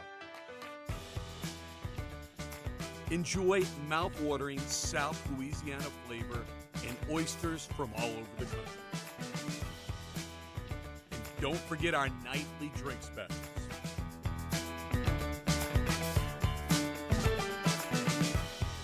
Jolie Pearl Oyster Bar, located in downtown Baton Rouge. Breck teamed up to reimagine your parks, and you imagined big. With your help, we went to work, creating 12 beautiful community parks across the parish. A family-sized water park, miles and miles of trails, and parks just for your dogs. There are more places to splash, to explore, to run wild, and even soar. You imagined, we delivered. Gold. Breck, your #1 park system in the nation. Jerry and Benny Payne began Central Plumbing Company out of their driveway in Tanglewood Subdivision. 50 years later and 4 generations down the road, we continue to serve Baton Rouge and the surrounding areas for all of their plumbing needs. Residential, commercial, industrial, or hospitality, Central Plumbing is here 24/7, 365. We want to thank our customers, family, and friends for 50 years of success. And looking forward to 50 more. Dylan Cruz here to tell you about Six Rings Baseball and Softball Camp. If you live on the North Shore and play ball, go to Six Rings Camps with former LSU assistant coach Dan Canaveri. His knowledge is second to none, and your child will improve and have fun doing it. Camps were held at Coquille Park and Six Rings Academy in Covington with 4 sessions over the summer. Full day and morning only sessions are available from ages 7 to 13. Go to sixringsbaseball.com or call 985-206-9096. Learn the game to love the game. Electricity is is all around us, and our families depend on it. Every day is sparked by the power of a cold drink or a warm meal, a movie night, and a comforting light at the end of a dark hallway. From sunrise to sunset, playtime to bedtime, our team is ready to take care of your electrical needs. Even in the case of an after-hours emergency, the light in your life shines brighter with Mr. Electric. Looking for the ultimate game day experience? Come to the Queen Casino in Baton Rouge. Wall-to-wall TVs mean you'll see every touchdown in HD. Place your bets and feel the thrill of every After further review, presented by Relief Windows. Windows, doors, siding, and oh yeah, they also do interior shutters. Some of you are not happy that I didn't go full on Bama is burning. And trust me, there's one thing I know definitively.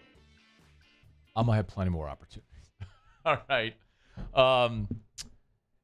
But, you know, we had some fun with Bama missing the playoff in the last segment.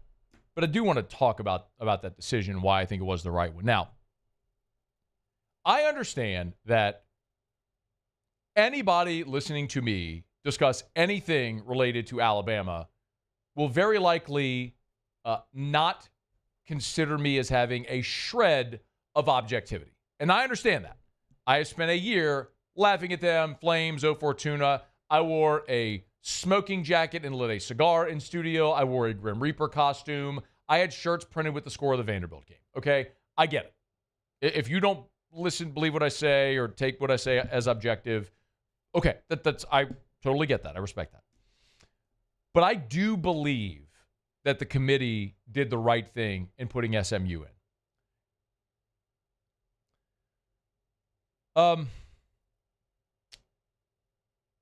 Ultimately, the thing that I would suggest to any college football fan is to put yourself in SMU's shoes.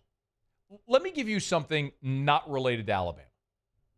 A year ago on this day, the Monday after the selection committee released its top four, I went on a tirade about them leaving out Florida State. Remember that?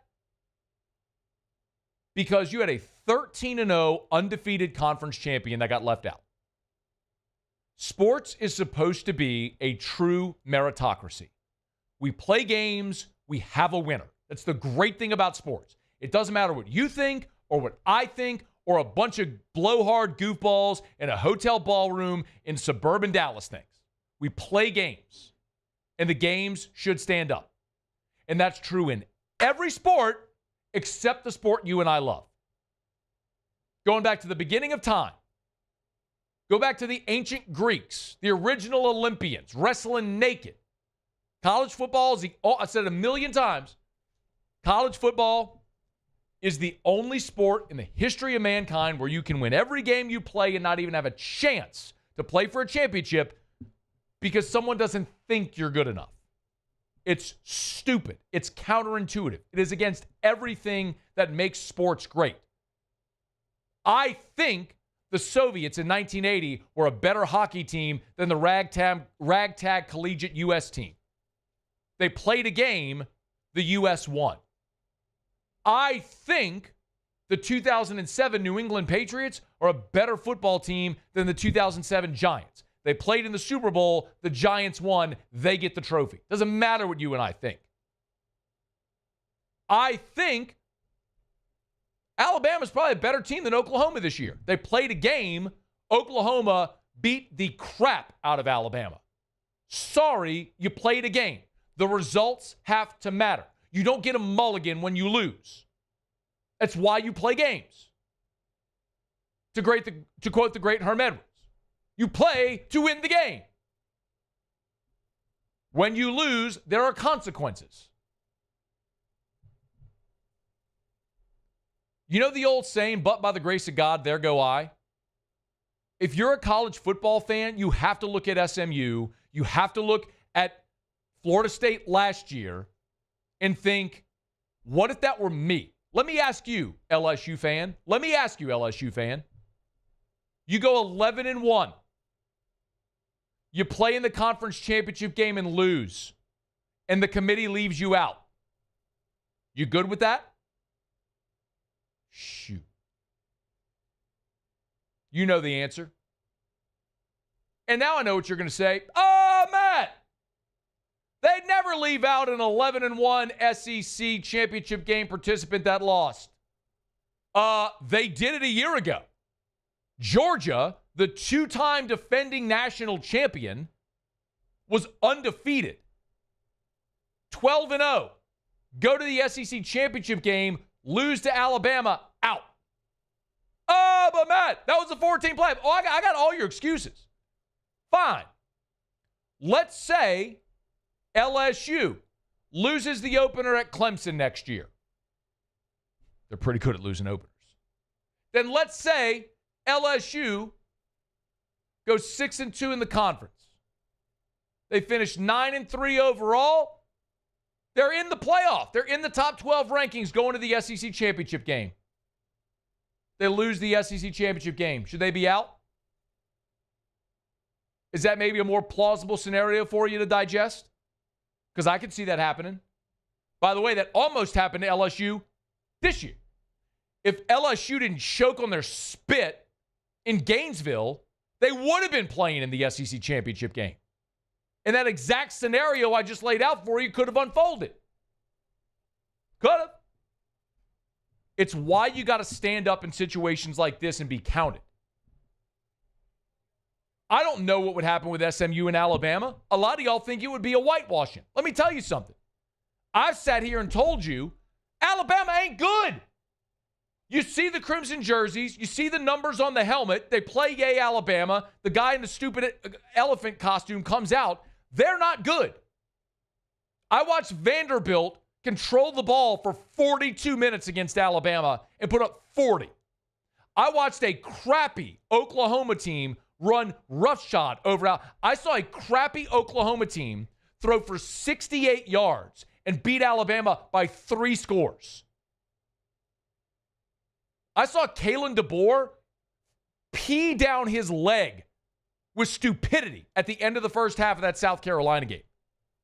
You see Alabama, even if it's subconsciously, and think they're supposed to be great, that's not a great football team. They blew a 28-point home lead against Georgia. And a freshman bailed him out with one of the most miraculous catch and runs you'll ever see. Great play by him. What do I always say? Winning mass deficiencies. Alabama is not a great football team. They wear the jersey. They wear the uniform. They play in the stadium. They play the fights. All that stuff. They're not great. That's a 9-3 football team. That was a breath away from being 8-4 with Georgia. My God. They damn near lost at home to South Carolina. They could have been 7-5. Like, that's not a great team. The only reason that team was ranked as highly as they were is because of their brand. If you take the jerseys off and put Arizona's jerseys on them, that ain't no number 11 team. You're outside of your brain. So no, Bama didn't deserve to be in. And we can all take this back to the core of the argument. Listen, I don't love the structure of college football. I've called forever, play 10 regular season games, get rid of the garbage games nobody wants. I don't ever need to see LSU play Southeastern. Sorry, Paulie. I don't ever need to see LSU play Nichols. I don't ever need to see LSU play South Alabama or any other crappy football program to come into Tiger Stadium to get $1 million to take an ass whipping and go home. Nobody wants it. Nobody watches it. Nobody cares. It doesn't matter. The only reason those games exist is for a gate receipt. A gate receipt and extra TV revenue to sell to the networks. That's it. Not for competitive balance or anything. If you believe that, you're gullible because you've been sold a bill of goods. Those games didn't exist historically in college football. They existed as schedules expanded because they're revenue grabs. They're money grabs. It's why conference championship games exist. Money grabs. That's it. For 100 years, college football was perfectly fine in its regular season and crowning a conference champion without conference championship games. And then Roy Kramer came up with a great idea to make money. He did, and everybody followed suit. You don't need no damn conference championship game. Can you imagine having an NFC South championship game at the end of the regular season to determine who goes to the NFL playoffs? Stupid. No other sport in the world does it. It's dumb. Like conference tournaments in baseball and basketball. Stupid. Mindless. You play a 30-game regular season in college baseball. And you're going to tell me a stupid tournament in Hoover, Alabama is going to determine who gets an auto bid over a 30-game sample size? It's stupid. It's money grab. I hate the way college football is structured. I hate it. But if this is the structure you're going to implement and you're going to adhere to a Power 4, I didn't say Power 4. They said Power 4. Hey, my rules. I know the SEC and the Big Ten are light years better top to bottom than the ACC and the Big 12. They are. In talent, in recruiting, in resources, in pumping players into the NFL. Like every single thing shows you that. But for the sake of history or uniformity or whatever, they adhere to this Power 4 notion. Okay, if you're going to adhere to that, then you have to reward a conference champion. Because if you want to go to a system where you just say, okay, well, who are the 12 best teams based on whatever criteria you want, then you're not going to have any representation from those leagues. And you may say so, and I would agree with you. I don't want Boise State anywhere near this playoff. Friggin' Boise State. You want to be pissed about something today? Be pissed about Boise State being the 3 seed. Be pissed about Boise State playing one Power 5 opponent in Oregon and then going through the rest of the schedule playing, what did that guy say, a 2A schedule from Alabama or something like that? Like, and they get the 3. You want to be pissed off about something? Be pissed off about that. They're stealing. They're stealing a spot in a playoff from a team that actually deserves it. But I didn't make the rules. They made the rules and all agreed to it. And you know, if they stopped with auto bids for all conferences, then the SEC and the Big Ten would make up the entire field. And we may get there eventually. I think we will get there, where we have an invite-only college football. And it is a true representative sample, and it is a true play. We're making progress toward that, but today we ain't there. What we have is the system they set up. They're the ones that said Power 4. They're the ones that said top five highest ranked conference champions. I'm the one who yelled about that forever. Hell no. Don't do that. They set up the system. Don't set up the system, put the rules in place, then bitch about the result. So yes, SMU deserved to be in. They were 11-1. They were in the playoff in the penultimate rankings. They go and play a conference championship game, which is supposed to be a reward, while Alabama, Ole Miss, South Carolina, Miami sit on their ass, don't have to play.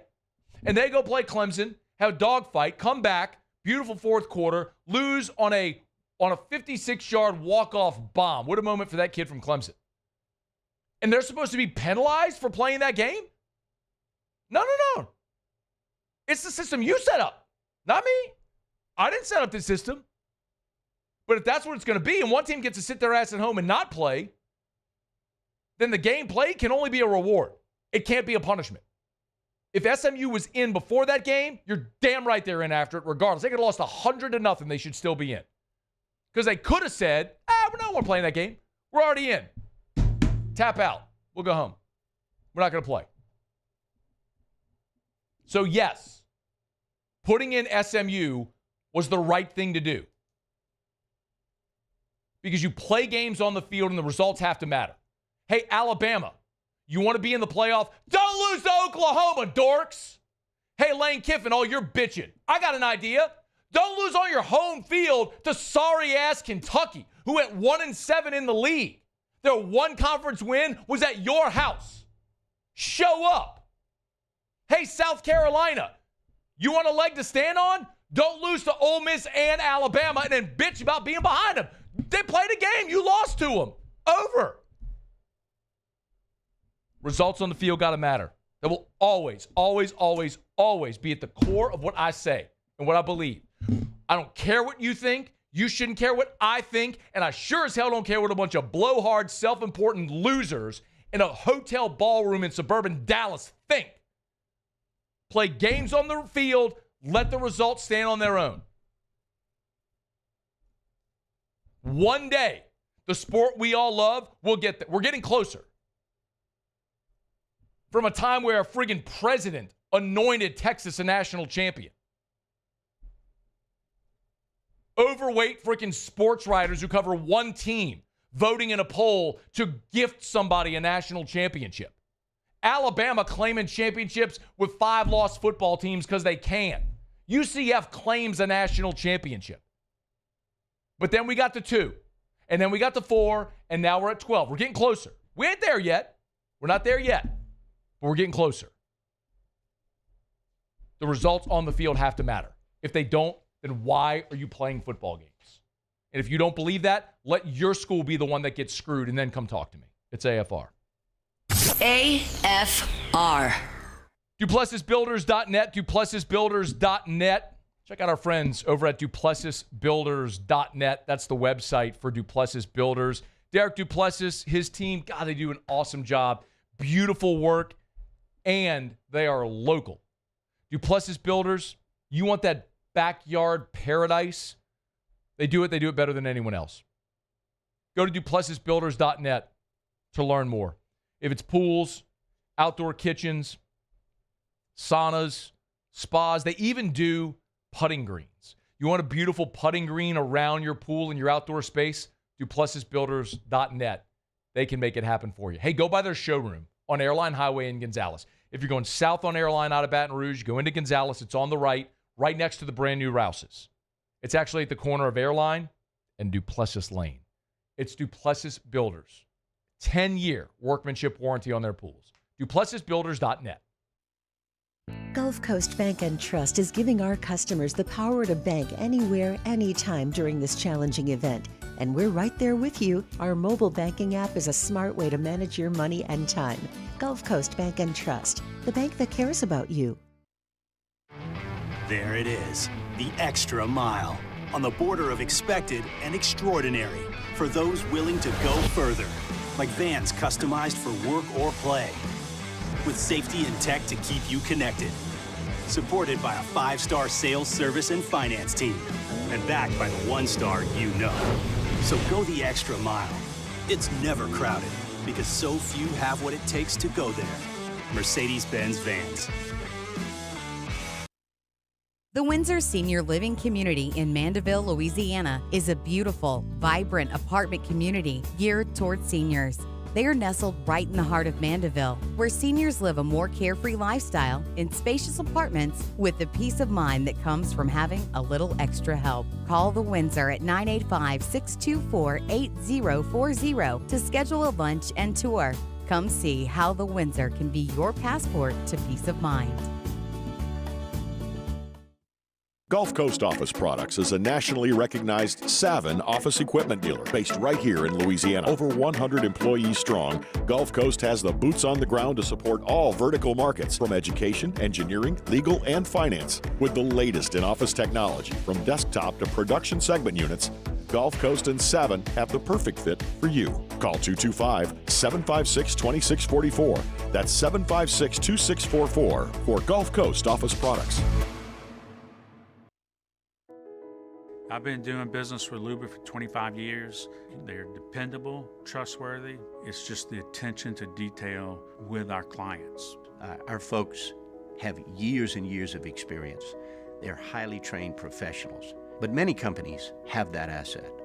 What I'd like to think makes Luba a bit different is that we use those talents in a way that truly is dedicated to serving the needs of the folks who depend on us.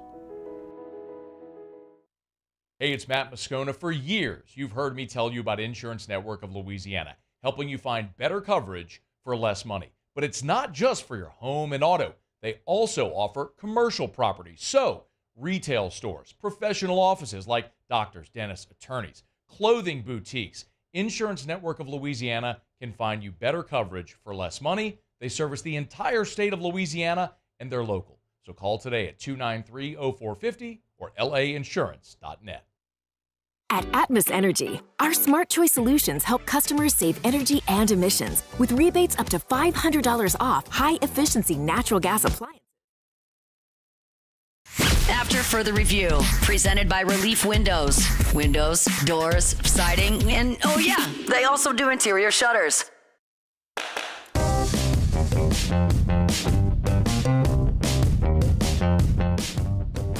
I can move quickly here.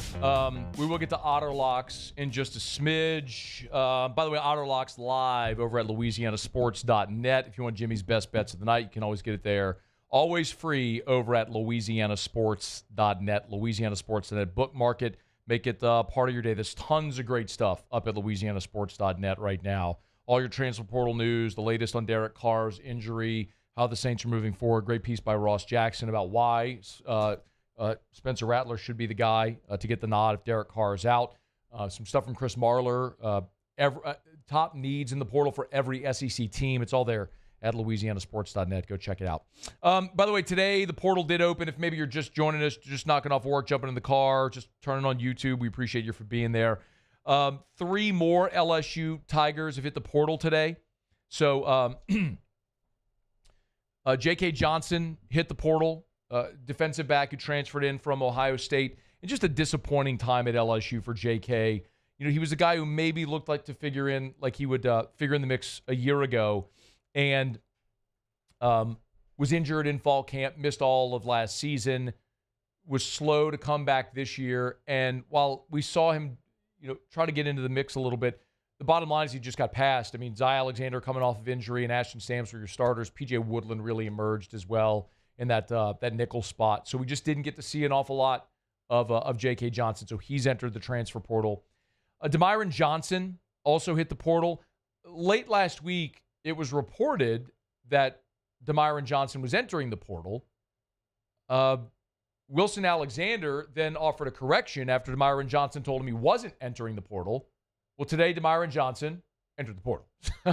So Wilson and the others who were on that one had it. I think Demyron maybe just wasn't too fond of someone breaking his news, but that's how it went anyway. So after one season in Baton Rouge, the defensive lineman hit in the transfer portal. And then Nathan Dibert, the place kicker, hit the transfer portal as well. Dibert was LSU's kickoff specialist in 2023, and if you remember, tore his ACL making a tackle against Texas A&M and was just very slow to come back from that torn ACL. And Aaron Burrell, the freshman, came in and was as good as anyone in the country. I mean, he was an automatic touchback this year and appears to be the heir apparent to Damian Ramos there as well. So Nathan Dibert hits the transfer portal as well. So the next big step is for LSU, obviously keeping an eye on what players are going to continue entering the portal, what players are going to the draft, what players are opting out of the bowl game. So that's paramount. And then also turning our attention to who LSU is going to sign out of the transfer portal. We know they've already offered publicly Zach Atkins, tight end out of Southwest Missouri State, has made it known that they've offered, that LSU has offered. Another player, we talked about it earlier in the show. I'm trying to look for my notes. Here they are. My apologies. It's got a lot of papers everywhere. Bauer Sharp, tight end from Oklahoma, who started his career at Southeastern Louisiana, was there for 3 seasons. This year was at OU. He's in the portal as well. A guy that could very well be an LSU target. I'm told there's mutual interest there. Jamari Butler's an edge from Nebraska. He's formally listed his final 3: LSU, Florida State, Texas A&M, and another name that I threw out earlier is Jacoby Matthews. That's a familiar name that we've been following since his time in high school. 5-star safety out of Ponchatoula, who we know on signing day chose Texas A&M over LSU, and played 2 seasons there in College Station with the coaching change. It didn't go well in that transition with Mike Elko. Matthews ended up entering the portal in the spring window, but remember, you can't transfer within the SEC in the spring window. So he didn't play football this year. This effectively acted as his redshirt year. I'm told he's taking online classes right now in this fall semester so as to stay eligible. And will announce a transfer destination that I'm told back in the spring last year, the targets were, again, and I believe my information is good, were Ole Miss and LSU. So I don't know if those would be his targets now, but I know LSU has interest, so we'll see if they might be able to make that work. LSU's in desperate need of safety help, so maybe Jacoby Matthews could be an answer right there. All right, it's After Further Review, brought to you by Evermore. As a matter of fact, I need a sip right now. Got a frog in my throat. That's what happens when I got yelling and screaming about the portal and all. Not the portal, but about the playoff and all that stuff. Drink Evermore, natural artesian water, available at great local retailers. You want to find a retailer near you that offers Evermore, go to evermore.com, EVAMOR, evermore.com, evermore.com, or you can buy it online and have it shipped to you. That's evermore.com. Look, it's great for elite athletes. Dak Prescott is an Evermore endorser. Cloth and Nuss, the Olympic volleyball, sand volleyball players, Evermore athletes as well. You want to learn more or find out where you can buy Evermore? Evermore.com. EVAMOR. It's a Louisiana product. It's natural artesian water.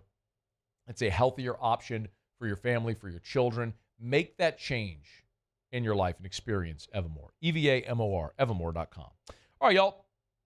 It is After Further Review. One real quick note, by the way, also, if you're interested in the transfer portal news, there at the top of Louisiana Sports.net, right at the top of the homepage, we have the transfer portal tracker. So it's a live tracker. Whenever a player jumps into the portal, we add it there to the portal tracker, so you can get it all right there at Louisiana Sports.net. Again, everything always free, and Otter Locks are there as well if you want to check them. So, all right, we're now got our final break of the show. My apologies, I had to move a little quickly because I went long talking about the playoff. Otter just texted us. He's unavailable right now, but we'll give you Otter's picks when we come back to wrap up next. It's AFR. After Further Review. We're brought to you by Rouse's, the official supermarket of the New Orleans Saints. And y'all, we are headed into the holiday season. If you're going to be having that Christmas party at home, maybe you got family coming over, maybe it's your office Christmas party, Rouse's can cater. Remember Rouse's Catering. If you go to the website, rouses.com, you'll see the holiday catering tab. It's on the scroll. If you hit the holiday catering tab on the scroll, you'll see all the great options they have. From their sandwich trays to their mini muffalettas to the boudin balls and the fried catfish. If you want to learn more about everything they offer and meat pies, oh, my God, it's so good. They can take care of catering your Christmas party, your holiday party, whatever it may be. Go to rouses.com to learn more, rouses.com. You can download the Rouses app as well. Maybe you want some holiday spirits, find that bottle of wine for a client, or maybe just for your home. Remember the Buy 4, Save More program. The more wine you buy, the more that you'll save. It's at Rouse's, the official supermarket of the Saints. Rouse's. This feels like home. I've been doing business with Luba for 25 years. They're dependable, trustworthy. It's just the attention to detail with our clients. Our folks have years and years of experience. They're highly trained professionals, but many companies have that asset. What I'd like to think makes Luba a bit different is that we use those talents in a way that truly is dedicated to serving the needs of the folks who depend on us. Bayou Ford has the new inventory to get you in a new Ford truck or SUV today, or customize your next vehicle just the way you want. All new Bayou Ford vehicles come with a 1 million mile powertrain warranty. The crew at Bayou Ford is going to do right by you. At Ochsner, we know healing is a team sport. That's why we've partnered with world-renowned orthopedic surgeon Dr. James Andrews to create the Ochsner Andrews Orthopedics and Sports Medicine Institute. Whether you're a professional athlete or a weekend warrior, our team of specialists are dedicated to getting you back in the game. So whatever your reasons are for reaching your personal best, we've only got one: you. Ochsner Andrews Institute. Long live you. It's no secret. The best oysters in Baton Rouge are at Jolie Pearl Oyster Bar. Enjoy mouth-watering South Louisiana flavor and oysters from all over the country. And don't forget our nightly drink specials.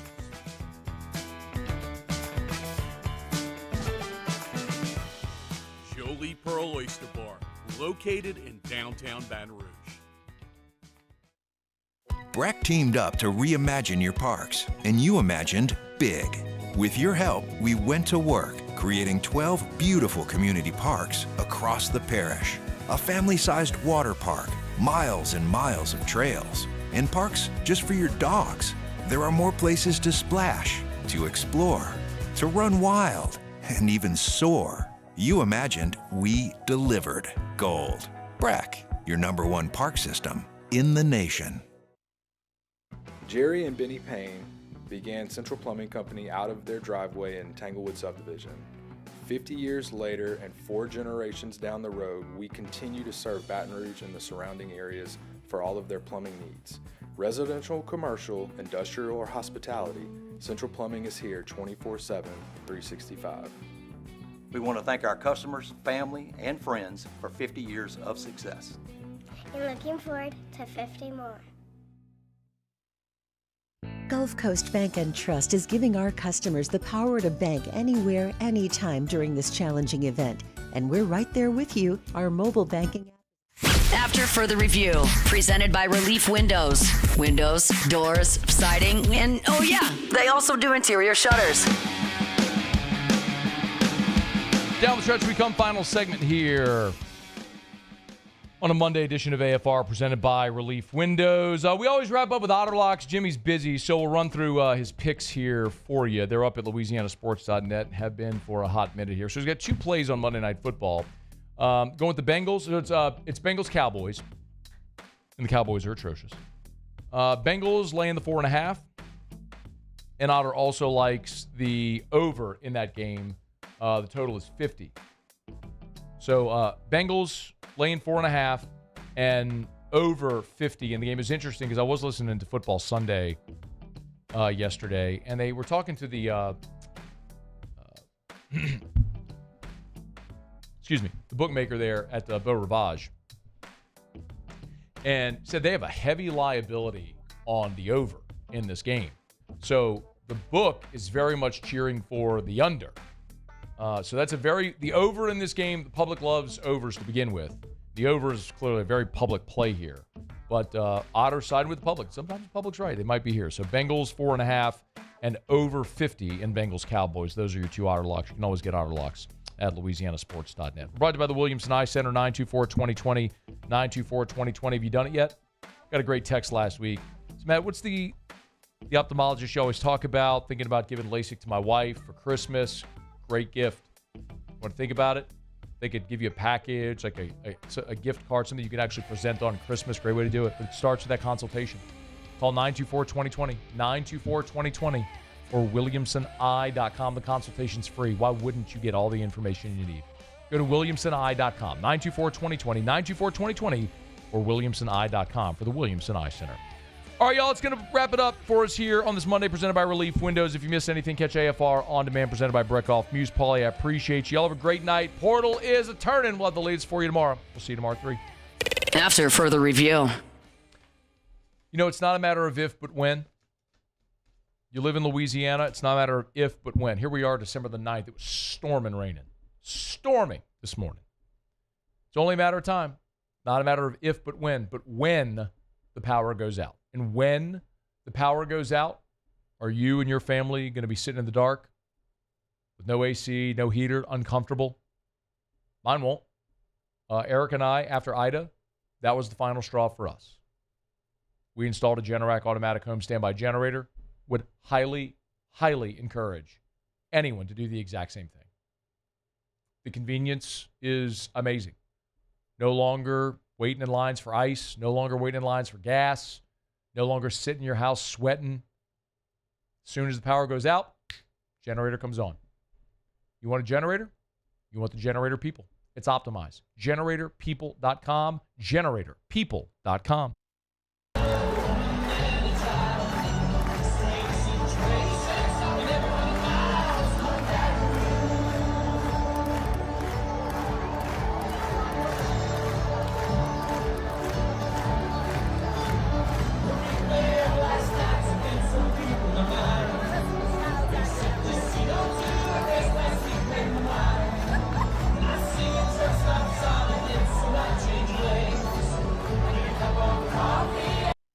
Dylan Cruz here to tell you about Six Rings Baseball and Softball Camp. If you live on the North Shore and play ball, go to Six Rings Camps with former LSU assistant coach Dan Kendre. His knowledge is second to none, and your child will improve and have fun doing it. Camps were held at Coquille Park and Six Rings Academy in Covington with 4 sessions over the summer. Full day and morning only sessions are available from ages 7 to 13. Go to sixringsbaseball.com or call 985-206-9096. Learn the game to love the game.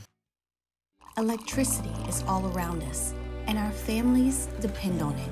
Every day is sparked by the power of a cold drink or a warm meal, a movie night, and a comforting light at the end of a dark hallway. From sunrise to sunset, playtime to bedtime, our team is ready to take care of your electrical needs, even in the